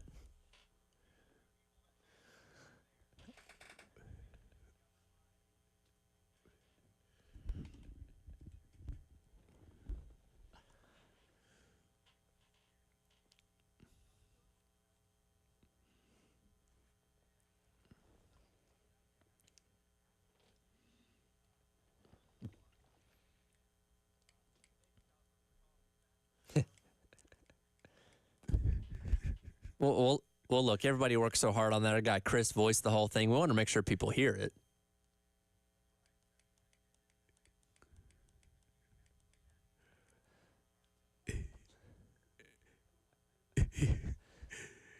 Came to life. So here's the deal. All right. I know they were playing the games there. I know you was up there watching games, but obviously I'm probably like a lot of people. Today the tournament starts for me, right? So what do we have to look forward to today?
Elijah, I want to go back to something Dawn Staley said the other day. Of course, she was crowned the SEC Coach of the Year once again, but she mentioned Ashlyn Watkins famously getting snubbed for 6th Woman of the Year. She's obviously been a force in both the starting lineup and coming off the bench for the South Carolina team. How much more dangerous is an even more motivated Ashlyn Watkins going into this weekend?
Not looking for a prediction, but if we're watching the game, who do you expect to really show up for us on the offensive side of the ball?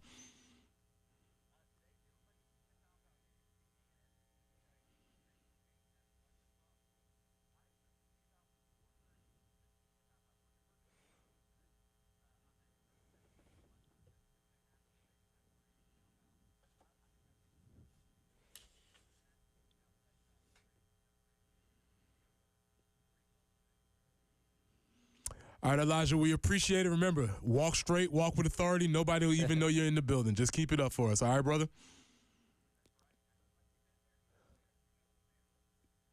All right, appreciate you. We'll be back on the other side. It's the early game.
Highway 1 near Pisgah Church Road, we have a report of an accident there. And Piney Grove Road near Broad River Road, also an accident. The cloudy skies today, a high of 89. For tomorrow, we are looking for a chance for rain and storms. Potentially could be clearing out in time for the game. Not quite so sure if that's going to happen. So obviously, all eyes will be on the forecast for tomorrow. but we'll keep our fingers crossed for sure. But then we are looking for a clearing skies, and things should clear out for Sunday, and that will be nice as we enjoy our spring forward Sunday, 66.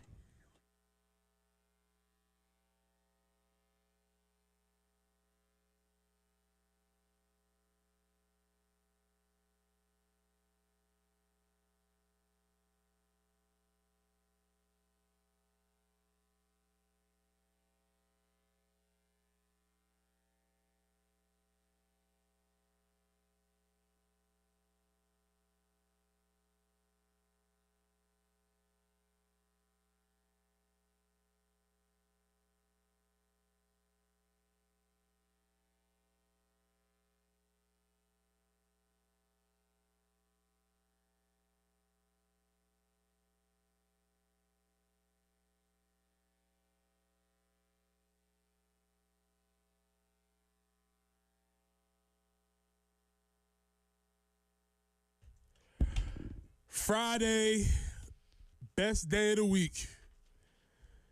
And of course, like Coach McCurry would say, Tuesday is also the best day of the week. So every day is the best way. Monday, Wednesday, Thursday. Whatever day we decided it was the best day of the week. And today is Friday, and it actually might be the best of the week. Unless, of course, you have a job where you have to work weekends, and then maybe not Friday's the best week. So it's always interesting we say that. Yeah, so it's all interesting how this ends up working out. But whatever it is, happy Friday. Glad you joined us. 8 o'clock hours. Preston Thorne, Tyler Head, Jen Jensen's behind there early game. We got some tickets to give away. And we're going to take let's go with caller number 5. The first set is going to be we're going to get dealer's choice because we have some tickets. We have tonight's game, which is at 7 p.m. Yep. For baseball tickets. We have tomorrow's game, which is at 4. And then we have Sunday's game, which is at 1:30. So the first person that calls in, that first set we're going to give away, it's going to be dealer's choice. You get to choose, and then we'll be giving some throughout the rest of the 8 o'clock hour. I feel like we need to let people in on what the schedule is going to look like this weekend because it's a little chaotic, a little abnormal. And, of course, we have the, undetermined factors of the women's team as we expect them to advance through to the championship game on Sunday. Yeah, so this is going to be the church announcements part of the program. So listen up very closely. Get your bulletin ready. Yes, get ready. So today at 11:30 a.m. we have the pregame for women's basketball against Texas A&M. That's SEC tournament. We just had Elijah talk about that with us today. The game will be on, and then we'll have at 6:45 the pregame for the baseball game versus the Longwood Lancers. Yes. Who I just found out were from Farmville, Virginia. Little alliteration there. You like it? Double L. That's probably the only reason why they did that. Sure. I'm sure there's no other reason. Saturday, big day, 2 p.m. Pregame men's basketball at Mississippi State. That'll be here on 107.5 The Game. Big game looking to bounce back from Tennessee. At 3:45 p.m., we have the pregame for the baseball game, which is versus the Longwood Lancers. The game will actually be on 1320 ESPN. If women's basketball wins on Friday, then the 4 o'clock pregame will be against the winner of Alabama versus Tennessee, and that'll be on the AM station 98.5, correct? Yes, WOMG. WOMG on 98.5. So there's a lot going on. Now, Sunday, we'll also have the baseball game at 1:15. The pregame starts. Longwood versus the Longwood Lancers. That'll be on here at 107.5. And then if the women's basketball game is in the championship, we have to put an asterisk. We hope. Yes. We're assuming. We hope. Then the pregame will be at 2:30 p.m. on 98.5 WOMG. And if tomorrow's baseball game is rained out and they have to play a doubleheader Sunday, I don't know what to tell you at this point in time. A lot of contingencies on this one. So there's a lot going on. So we give away some tickets. The first person that we select will be able to get dealer's choice. Will be given away for the rest of the show. Basketball heavy the first hour. Talked about high school athletics the second hour. We got some Mike Tyson in, which I would have never expected. We're gonna go to the most important position in sports, which is quarterbacks. Of course. I'm interested in hearing this from you, okay, Tyler, because there are rumors swirling. Indeed. I don't know if we've gotten to the point in the rumors swirling where people are looking for real estate. Have we made it to that section of the rumors yet? It seems as if he is close to closing in on a new residence. So there are rumors spreading that our guy, Kirk Cousins, fresh off an Achilles, is looking to come to the Atlanta Falcons. But before we start this conversation, Jen, if you could be so kind as to play cut number 4 for us, please.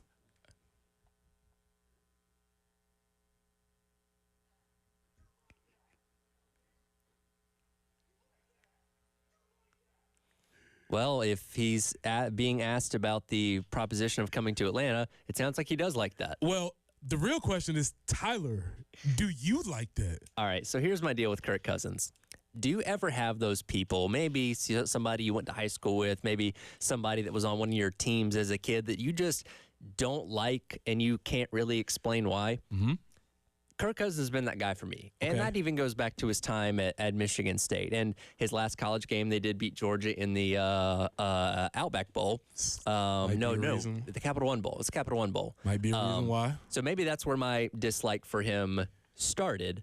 But there's just something about him that's always rubbed me the wrong way. Funny enough, the last Falcons game I went to was when he was quarterbacking Washington, and he threw a pick six in overtime to help the Falcons win that game. Par for the course. Par for the course, pretty much. And again, that was the last time I ever saw him play in person. And look, he's been solid. His numbers are good. He's never been like, oh my God, this is an MVP caliber quarterback, but he's also never been like, God, this guy's awful. Why is he a starting quarterback in the NFL? He's been good to consistent for most of his career, and that's perfectly fine.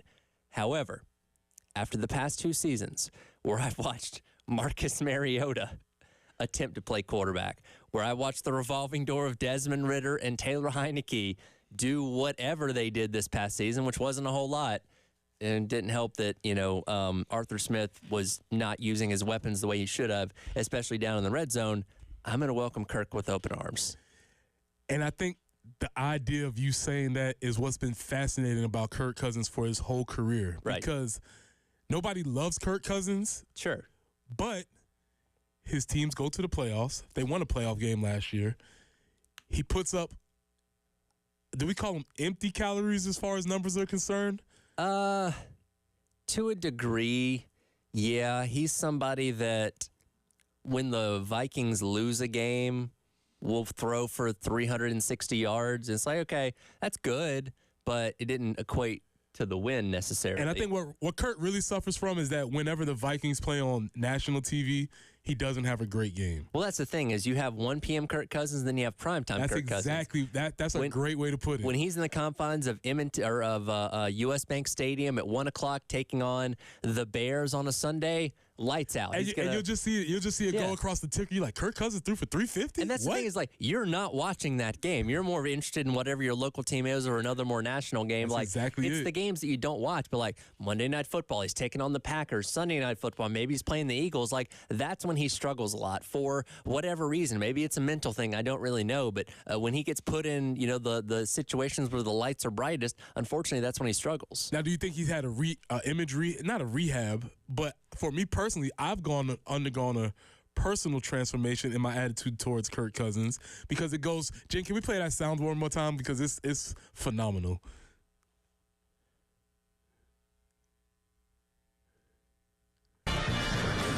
You like that? You like that?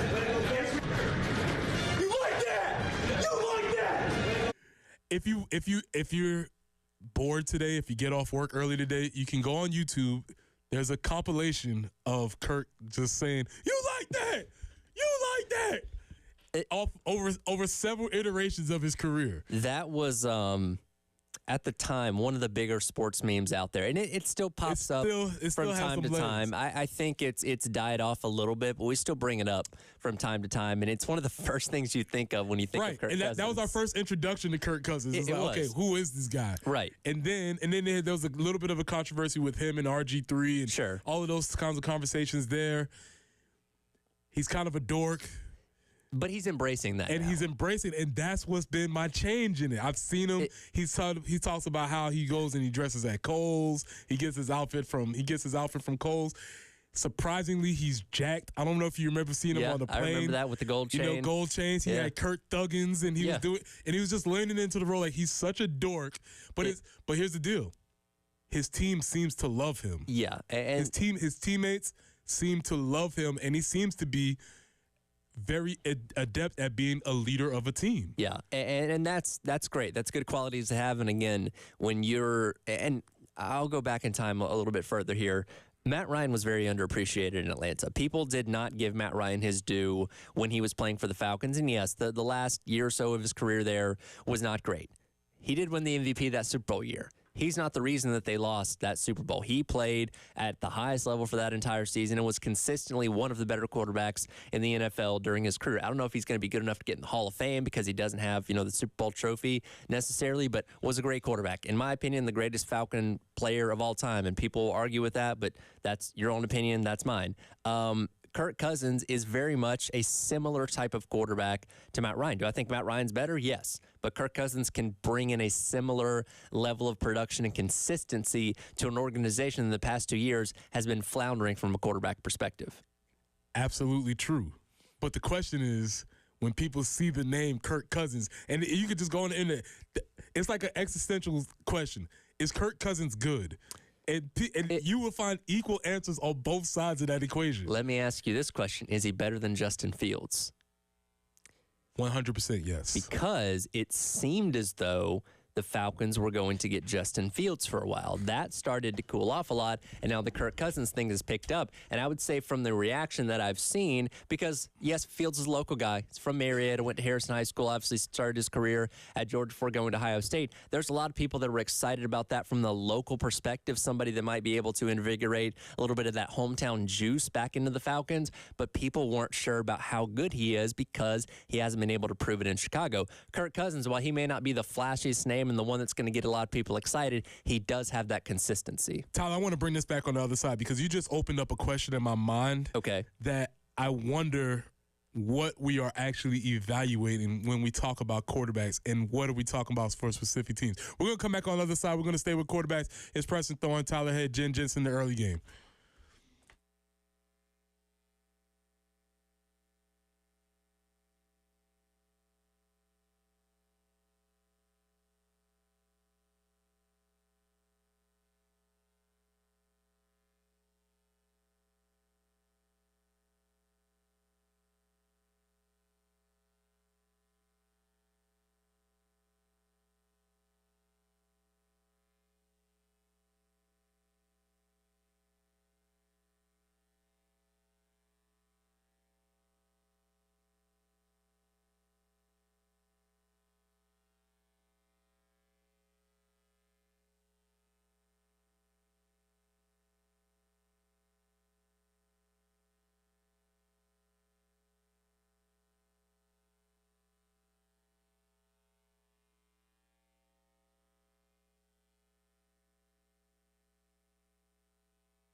And taking a look at those traffic conditions out there for your Friday morning, Highway 1 near Pisgah Church Road, also Piney Grove Road near Broad River Road, and Sloan at Hardscrabble.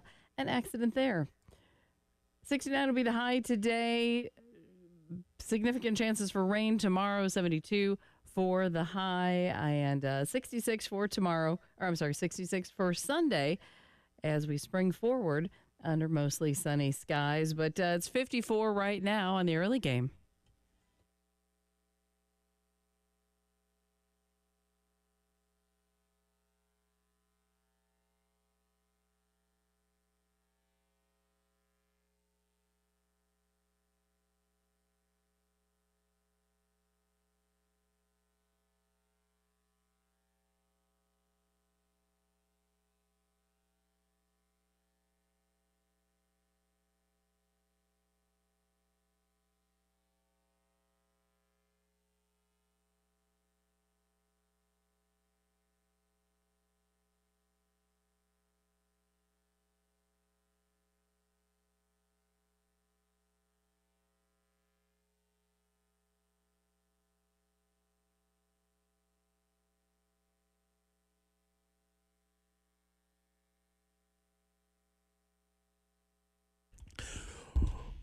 Welcome back into the early game. Preston Thorne, Tyler Head in for Bill Gunner, Jen Jensen behind the boards as normal.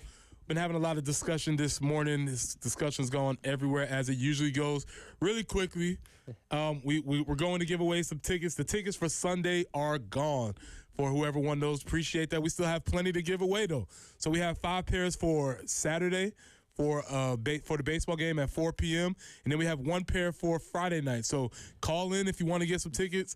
We'll take the people that first come, first serve. So if you want tickets, call in, get your tickets. Again, the baseball team will be playing the Longwood Lancers tonight. Tyler, what you got for message board geniuses? Message board mayhem. I found a good one. You won't have to travel far. Let's go to the upstate. Tiger Pulse.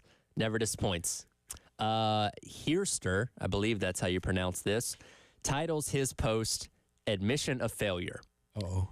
To all of those supporting portal and NIL payola, I'm sure he was trying to say payroll, it is not an admission that your program, it is not an admission that your program cannot recruit and develop great football players, so you go out and recruit them from another program who can do those things. I think he's misspelling some things here. Seems that the problem we are in now with FSU and ACC is about the same stuff. They have admitted it is so now they have decided they need more money, all caps, to buy a football team. Money drives all programs because we now have Simple Green Foundation. So it's not that Clemson's coach doesn't want to embrace NIL and the transfer portal. It's everybody else across all other 133 teams in FBS football that are doing it wrong. It's not that Clemson's coach makes a lot of money and they have millionaire paid assistants on the staff, because we know Clemson just does not have any money to give to their football programs.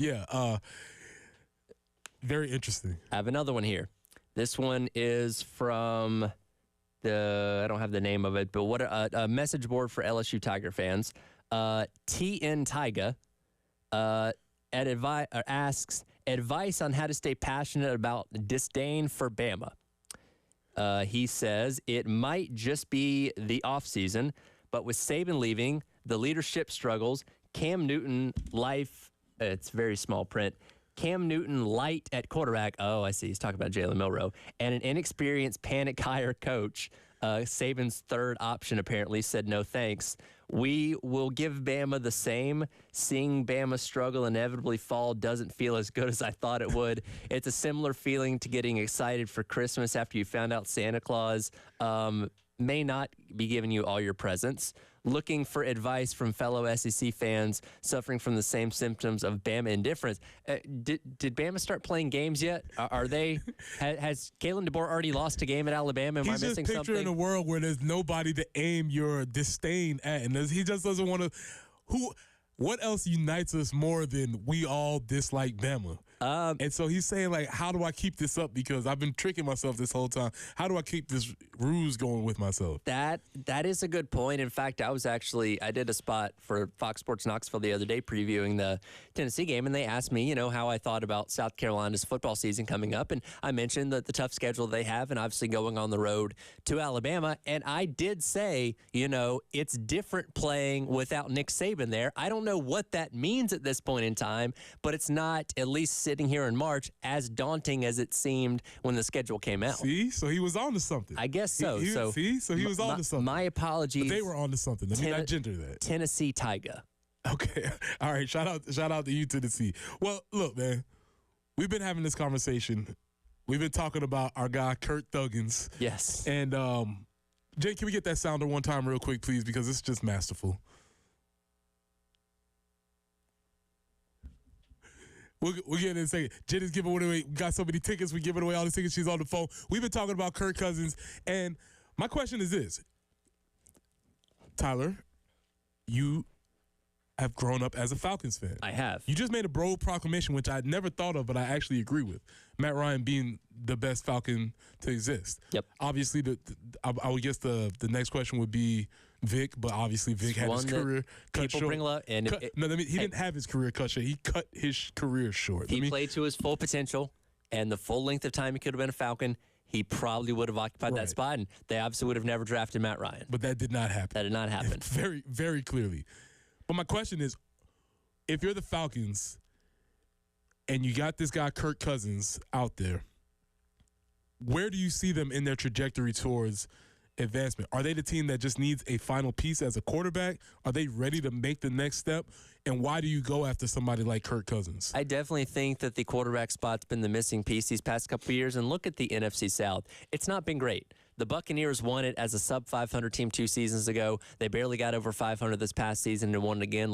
It's not like it's a murderer's row. There's a lot of transition going on. Obviously, Drew Brees and Sean Payton are no longer with the, with the Saints. As I mentioned, the Tampa Bays, they're not the team that won the Super Bowl a couple years ago. And Carolina, God bless Carolina, they're struggling a lot, just an hour or so north of us. But it's a very winnable division.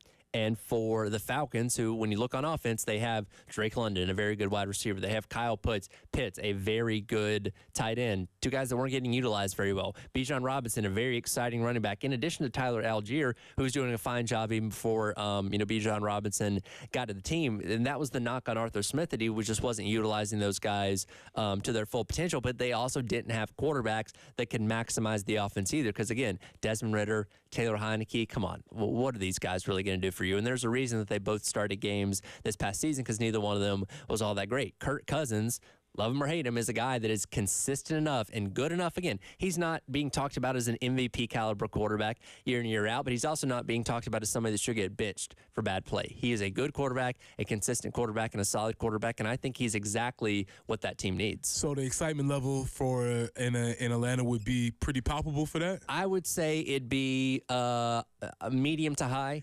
And also because it's Kirk Cousins, and so I don't think you could ever get super excited about that. I don't think Mercedes-Benz Stadium is suddenly going to be sold out because Kirk Cousins is the quarterback. Now, yes, if they start winning a lot, then yes, the fanfare will absolutely follow. And I mentioned this with Justin Fields a moment ago. Yes. Local kid, somebody that, went to Georgia, a lot of buzz around him in his time at college. And when he did Ohio State, he would invoke a lot of local interest, just being a local kid and, being in a lot of people's minds that young, flashy player.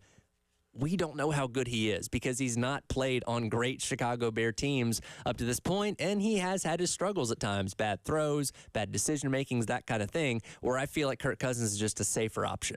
Well, there's another veteran quarterback that's on the market, and he's pretty lame also. So if you had to have a lame off between Kirk Cousins and our guy. Can I ask you the question? Preston, have you ever done anything dangerous? Oh, that's pretty dangerous. It's spicy. Spicy. Oh, my goodness. Yeah, if you don't know, we're talking about our guy, Russell Wilson. I think it's a question, though. So you have 2 dudes who have had levels of success. If you're in that front office right now, we know we're trying to make a deal for a veteran quarterback. You still going with Kirk Cousins? I would. And And look, Russell Wilson went into the Nathaniel Hackett situation. That was a whole mess. They wanted Aaron Rodgers. It was never a team that was built for him. It was kind of like putting a square peg in a round hole. He got better this past season with Sean Payton. I don't think he's the same Russell Wilson that was leading the Seahawks to Super Bowls, though. I think he's over the hill for what his peak of success in the NFL can be, and I just don't think it's worth the risk in investing another 3 or so years into a guy like that. That being said, also when I look at that, I've mentioned when I see Kirk Cousins, I see him as somebody who's a galvanizer of the team. The team seem to follow where he goes. And when I look at Russ, it's the opposite, and it's not even for anything. It's not controversy. Sure, it's just dudes don't want to follow him. Right, and Russell Wilson seems a little detached from reality at times. Yes. We had the situation with the office, and then oh hey, come see me at my office if you want to speak. Like, no, you're a locker room guy. Go sit at your locker and let people come talk to you. Then, and he had his personal trainers that were in the building, and I look, I don't like Sean Payton as a person, but I respected when he got hired as the Broncos head coach. They're like, oh, well, what about Russell Wilson's people? The only people that are going to be in the building are Broncos people. I don't care what Russell Wilson did with the previous guy. That's not happening here. He reset things back to where the way they should be. That rubbed Russell Wilson the wrong way. Again, he wasn't a team guy, and a lot, even for some of his former Seattle teammates now speak out about Russell Wilson in ways that are a little bit surprising. So yeah, I wouldn't want that guy on my team personally. And again, you just don't hear those same things. When I see Kirk Cousins with his teammates in the locker room, they're all, as much as a dork as he proclaims to be, he's a guy that people want to follow. And I think it's because of the consistency, because they know he's going to show up, they know he's been there, and they know they're aware of his things. So I'm in agreement with you where if I had to choose between these two veteran dudes, I would select Kirk Cousins too. And he's a guy that's not afraid to laugh at himself. I think Kirk Thuggins could be very fun in Atlanta. If there's a city where he could have some fun, they would definitely have a lot of fun with that. All right, we got our guy Kip Baltnight coming back on the other side, and I have some questions to ask him. I'm gonna play a little game with him because I need some information about how we as the viewers should be keeping our eye on the Gamecock baseball team. Got Kip Baltnight coming up on the other side. It's the early game.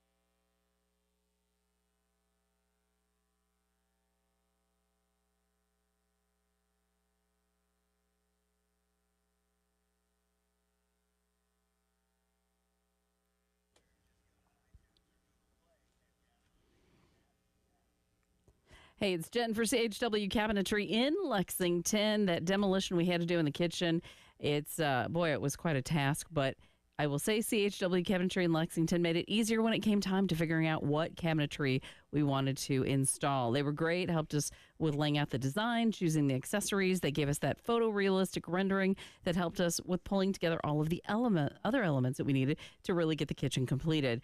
But did you know they do more than just kitchens? They do closets, making those more functional. They can redo your pantry and have that be more efficient so that maybe you don't have food that you never see in there. Also, we just recently had a cabinet put into a bathroom, and it was a great experience as always. So we are just so thrilled with them, and you should check them out, chwcabinetry.com, or call them today at 803-520-6837. Be sure to tell them Jen Jensen sent you. CHW Cabinetry, passion from inspiration to installation.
Look at those traffic conditions, she says, this Friday morning.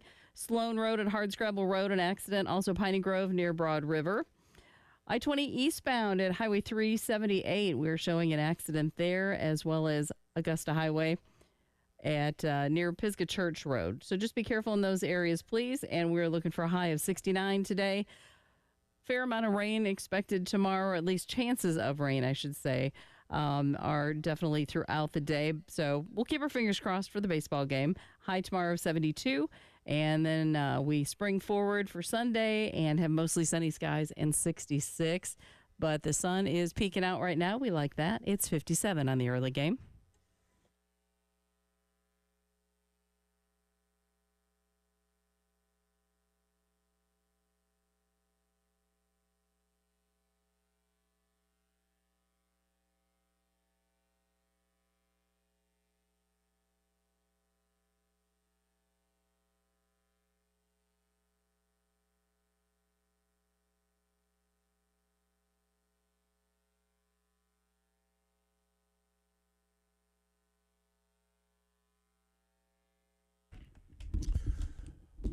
Welcome back in. Preston Thorne, Tyler Head, Jen Jensen, the early game. We got our friend of the program, Ace, pitching expertise, Kip Boatnight on the line. Kip, are you there, sir? Yes, sir. How you doing, Preston? Man, I'm doing wonderful, man. Thank you for joining us. I got a couple of questions, so we're gonna kind of go rapid fire with this one. Are you good with that? All right, let's do it. All right. Absolutely. So my first question is, how does a team prepare for a series against a team that is on paper lesser of an opponent than what they'll be seeing moving forward? You hear it a lot in sports. Yeah, you just have to take it one game at a time and be prepared. Respect everyone you play, Of course, but fear no one. And right now South Carolina is, coming off two solid midweek wins, and then obviously the series against Clemson, they lost 2 one-run games, and they were great college baseball games. So right now, what they're going to do for this weekend, I'm sure, is Mark Kingston's really trying to find the right lineup. He's been moving the lineup around a little bit. A couple guys have been struggling hitting the baseball, and I think the biggest thing for him is just trying to find something that he feels a little bit better about, because next week is when the season starts against Ole Miss on the road, SEC play. Kip, you mentioned those lineup changes. The starting rotation for the weekend got announced. Still have Eli Jones on tonight. You have Dylan Eskew coming out tomorrow. The listed TBA for Sunday, though, which has normally been Roman Kimball's starting spot. I know last weekend with only 2 games against Clemson, they mixed things around a little bit and had him coming out of the bullpen as opposed to starting in game number 2. Now, we haven't been privy to any injuries or anything that he's dealing with other than the lat that he was coming back from to start the season. What do you make of not having a Sunday starter listed for this weekend?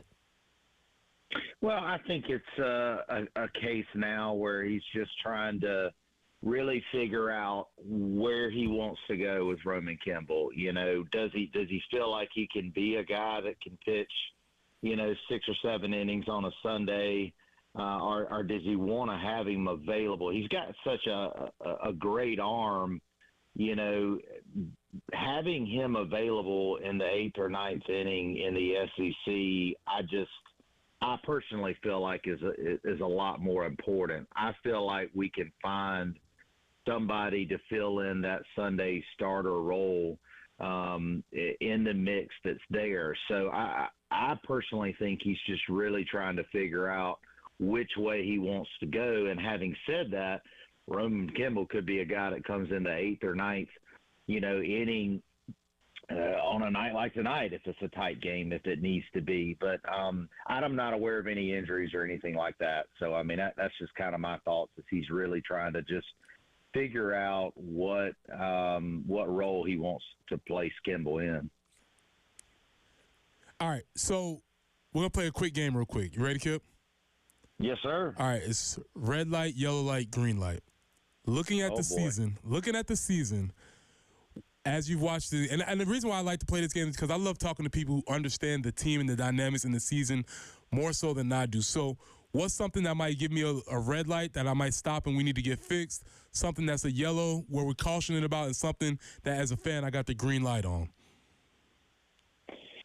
Well, I think the red light is for me, a lot of fans and folks that I know and people that have called me and asked me and everything, they got the red light on because they're just worried to death about all the season's over. They just lost to Clemson. Clemson is, I think you're looking at by the end of the season, I still think you're looking at two regional teams, two teams that could play themselves, Clemson already in the top 10, South Carolina top 20, top 25. I mean, 2 one-run losses. So red light there. Don't be panicky. This is still way, way early in the baseball season. Yellow light for me, I feel like, is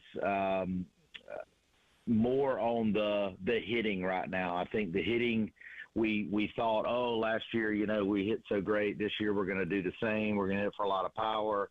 And right now there's a couple guys in the lineup struggling a little bit. What's going to happen here? I think it's a caution. I think baseball is way too early. There's ebbs and flows of baseball. You can go up, you can go down, and it's a long season. And I think the green light for me, Preston, would be, what Matt Williams has done with his pitching staff, and obviously the recruiting side of it's big and bringing in the new arms, but he's got the guys throwing a lot of strikes, and they're coming in, and I don't feel like we've lost the game yet or losing games because our pitchers aren't doing their job. So green light for me is that the pitching staff looks like they got enough depth to be able to keep us going throughout the season, and I do still believe this will be a regional season, and hopefully it's a season that we can host a regional and maybe even a super regional. Kip, you mentioned that hesitancy when it comes to the hitting, and one of the bigger issues they've had, especially as of late, is leaving runners on, left 22 stranded between the 2 games against Clemson, had 13 the other night, and then even 9 in the abbreviated game against Davidson. Take us inside the head of an opposing pitcher going up against a lineup that might hit you a lot, that, might put a lot of guys on base, but can't quite seem to plate as many runs as they otherwise should have. What is that like for the pitcher on the other side facing a lineup like that?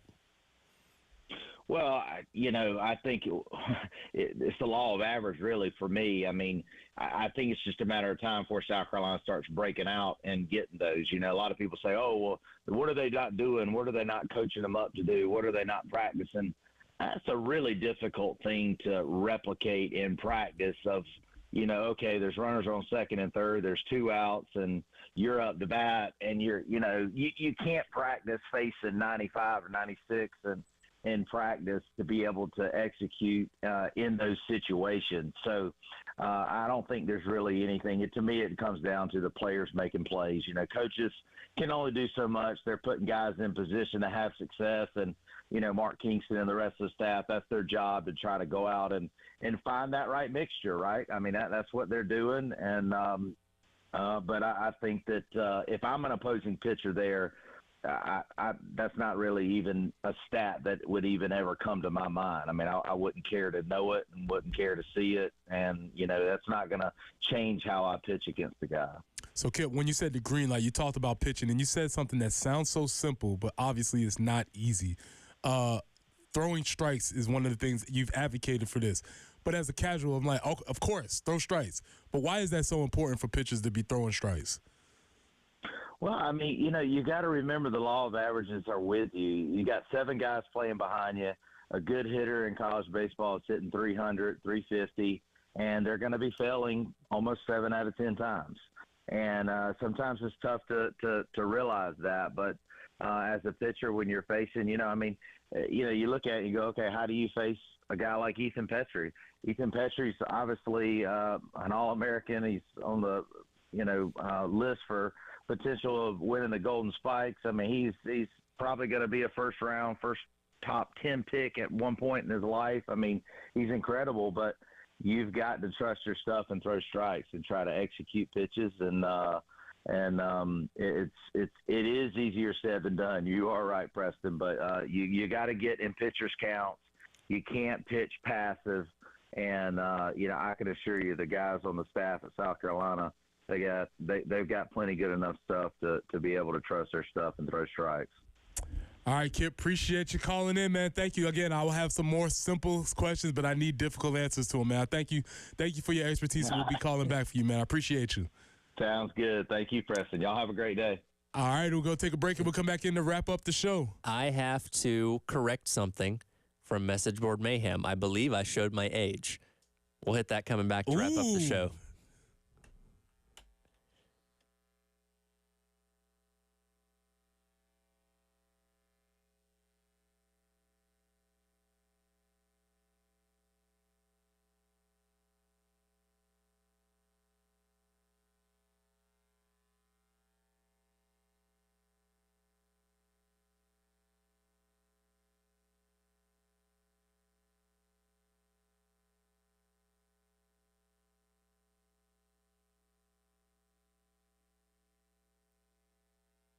Reminder once again, coming up this afternoon, 12 o'clock tip, pregame coverage at 11:30. It is South Carolina women's basketball out at the SEC Women's Tournament up the road in Greenville. Our guy Elijah Campbell's been hanging out there all weekend long. He'll be checking in with me once again coming up at 10:15 this morning. And that's all sponsored by our friends over at Cool Care Heating and Air. You can also keep up with everything that he's doing up there, posting videos, posting pictures, all that kind of stuff over the course of the weekend. And hopefully we're talking about another SEC Women's Tournament Championship for the South Carolina Gamecocks. But all of his content on our social channels at 107.5 The Game are sponsored by our friends over at Atkins Law. So again, Elijah up there in Greenville for the SEC Women's Tournament, keeping us locked in all weekend long right here on The Game.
All right, y'all, it's the final stretch. Preston Thorne, Tyler Head. Tyler, it's been fun, man. It has. Always a good time. Jen, appreciate you behind the boards getting these sounds ready.